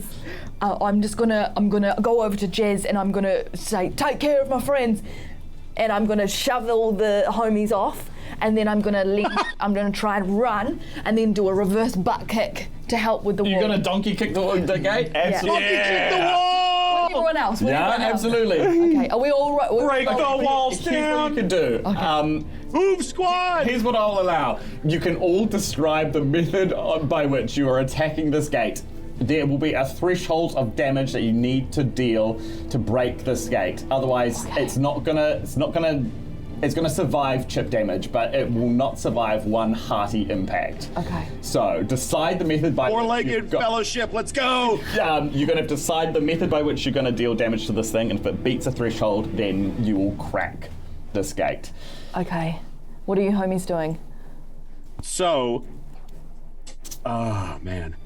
I think we should sync up our attacks so that all three of us hit about the same point that we've already been attacking to try to just further splinter. Basically what we did before, where I bit into the wood and you kicked it off and he slid stuff off. Yeah. And bit it too. Yeah. All right. Okay, so 3 of you are all targeting the same part. So we've got a horned attack from Benny, is that it? Yes, he's gonna back up and ram it. Okay, great. You've got one more ram available to you in your ring, guy. If you Let's do it. Okay, let's go. A donkey kick from Ashley. Great. We've got a bunch of birds here as well, and Jezebel. Okay. All right. Do you wish to lend any help to this effort? I don't know. I don't have actions, so. But you always have the help action. But you have the I knowledge. do. You also have a duck with a mace on your back. Oh yeah. I do. That is yes. true. I am going to like full on baseball like underhand like strong arm swing LaFowl to the door to do the help. Fastball action. special? Yes, Fastball special. Let's go. So Fastball special. He gets to hit it with the mace. LaFowl, whatever attack you're hitting with, you can do so with advantage because you're being aided by Jezebel. Oh yes. LaFowl, what is that attack? Is it the mace? Oh yeah, fastball special with the mace. Okay. Woo! Lovely. Quinn. Just as Astley is charging in and getting ready for this attack, they'll notice one of Quinn's feathers tucked gently behind their ear as a sign of the true promise they've made to each other. And I'd like to help Astley by giving advantage. Yes. So you're giving Ashley advantage, is it? Sorry? Yes. Yeah, beautiful. Let's go, the Quinn. enduring love between you compels you, Ashley. Yeah, I can feel my heart. Power of love. Yeah. And just make sure I haven't missed anyone. Is everyone's doing the actions that they want to do? Okay, good. So if you're making an attack roll, please do so now. And if you've got advantage, go ahead and use it. Let's go. Alrighty. Here we go. One last push. And Let's 18. go. Great.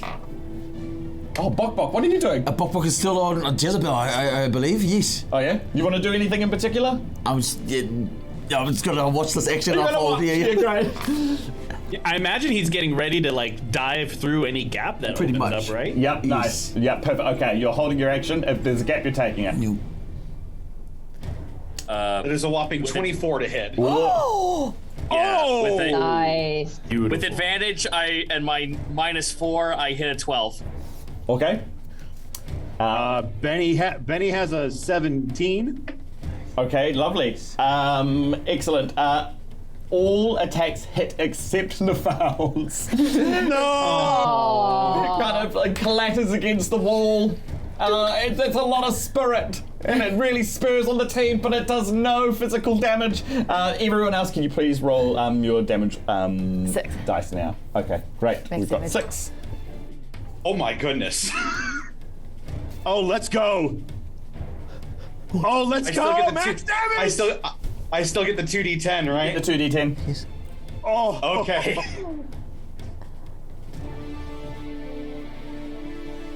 So I just now like to imagine there's like a wet splat noise as LaFowl hits first, then everyone else hits him from behind.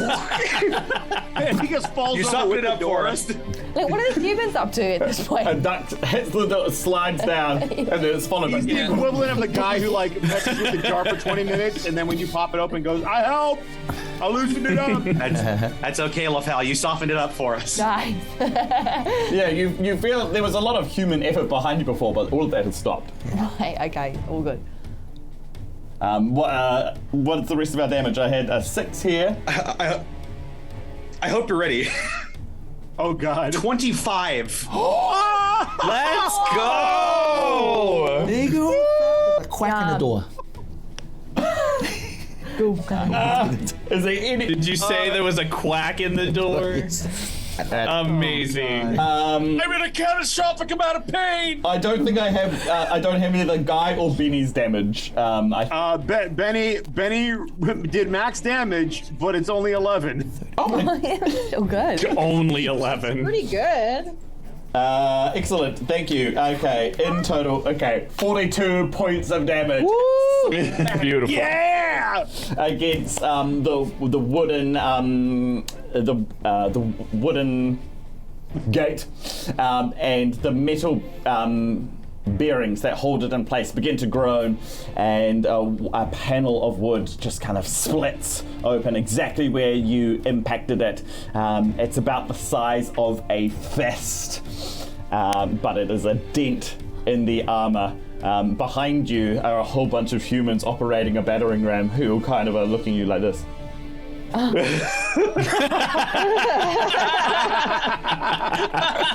then they look at their battering ram. And then they look at the wall. Bok Bok, you've got about 6 seconds to do whatever you want. Bok Bok can't fit through that crack. Who knows? Should I try? Yeah. Okay. Go, Bok Bok! Bok Bok. I love yous. Yep. Our dreams fly with you! Flies towards the on the floor, a puddle. in the hope that he will somehow contort his way through it. I don't know. Wait, oh. I believe in you. Can you tell? Yeah. Astley gestures to Quinn and goes, Quinn, you look so good in that hair clip, but chuck it down to Bok Bok so it miraculously lands exactly on his back as soon as he flies past you. And you hear a voice that says, unite the hair clip and the chicken. Spurred on by both the words of this mystical entity, but mostly the words of my love, I whip the pin off of my hair and say, I don't need this anymore. I have the real thing. And it'll swing down off of the side of Astley and using the momentum of gravity, whip it around towards Bok Bok. Bok, thank you. Like it's the last roll of the game, buddy. This is it. All your friends just help you get to this point. It's a dexterity roll. Wait, can I fire? Can we get it? That's yum. You compact down to a white bullet. You fire at his hole. You zoom through. Right behind you comes a middle hair clip. Zooms right in behind you. You fire forward. You roll against the hard stone. Roll and roll and roll and roll. You land in a pile. A hair clip just flies in, nicely fastens itself to your feathers. As you stand there, there's an old, wizened figure standing over you, and he looks down and he said, I was compelled to come to this place, but I knew not why. And then he holds you up. And then he says, and then he looks at the hair clip. And then he says, Nimrod? And then he notices the amulet around your neck. And he says, oh, such dark magic of great power. This should not be in your possession. And then he puts you under his arm. And he begins to walk off through the streets of Aratai. And as he does so, you feel the intelligence that occupied your mind start to lift. And you feel the traces of this divine gift slowly start to seep back out again. As he's doing it, can Bok Bok look through the hole and just see glimpses of the ears and the hooves and of his friends? Yeah, absolutely. You carry it off? You see a great big horn, you see another curled horn, you see a spool of wool, you see a great big peacock feather, you see a duck bill. All through this one crack. Yeah, exactly. It's pretty hard. And you see the brown fur of a donkey as you're reverse carried by this person and travel back off through the streets of Aratai. And he says, I'll see you again, my friends. I'll see you soon. And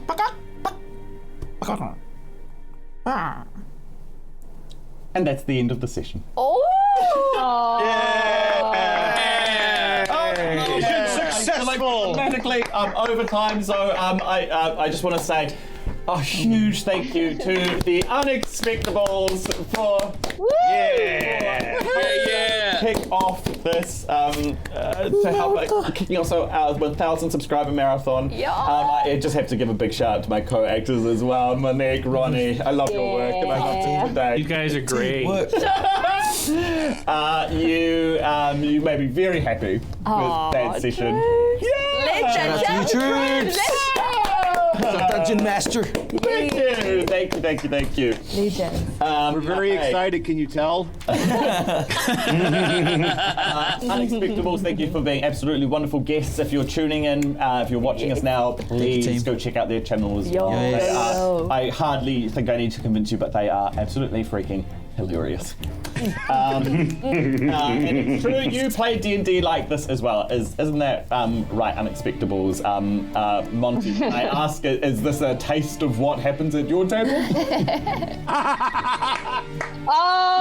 Yes, not all the time, but more often than you would expect. That's why they call us the Unexpectables. Exactly. Exactly. Again, if you have subscribed or followed in the course of this episode, thank you so much. We really appreciate that. If you've donated, thank you so much. We're giving to the Red Cross for our marathon stream. I want to shout out to our sponsors. The wonderful, I've got a wee list here. We've got BDND. Thank you so much. We've got Bespoke Boutique. Oh, I love your work. 9 Rounds, make some really gorgeous stuff there. And the Printable Dragon. Thanks for being our longtime friends, guys.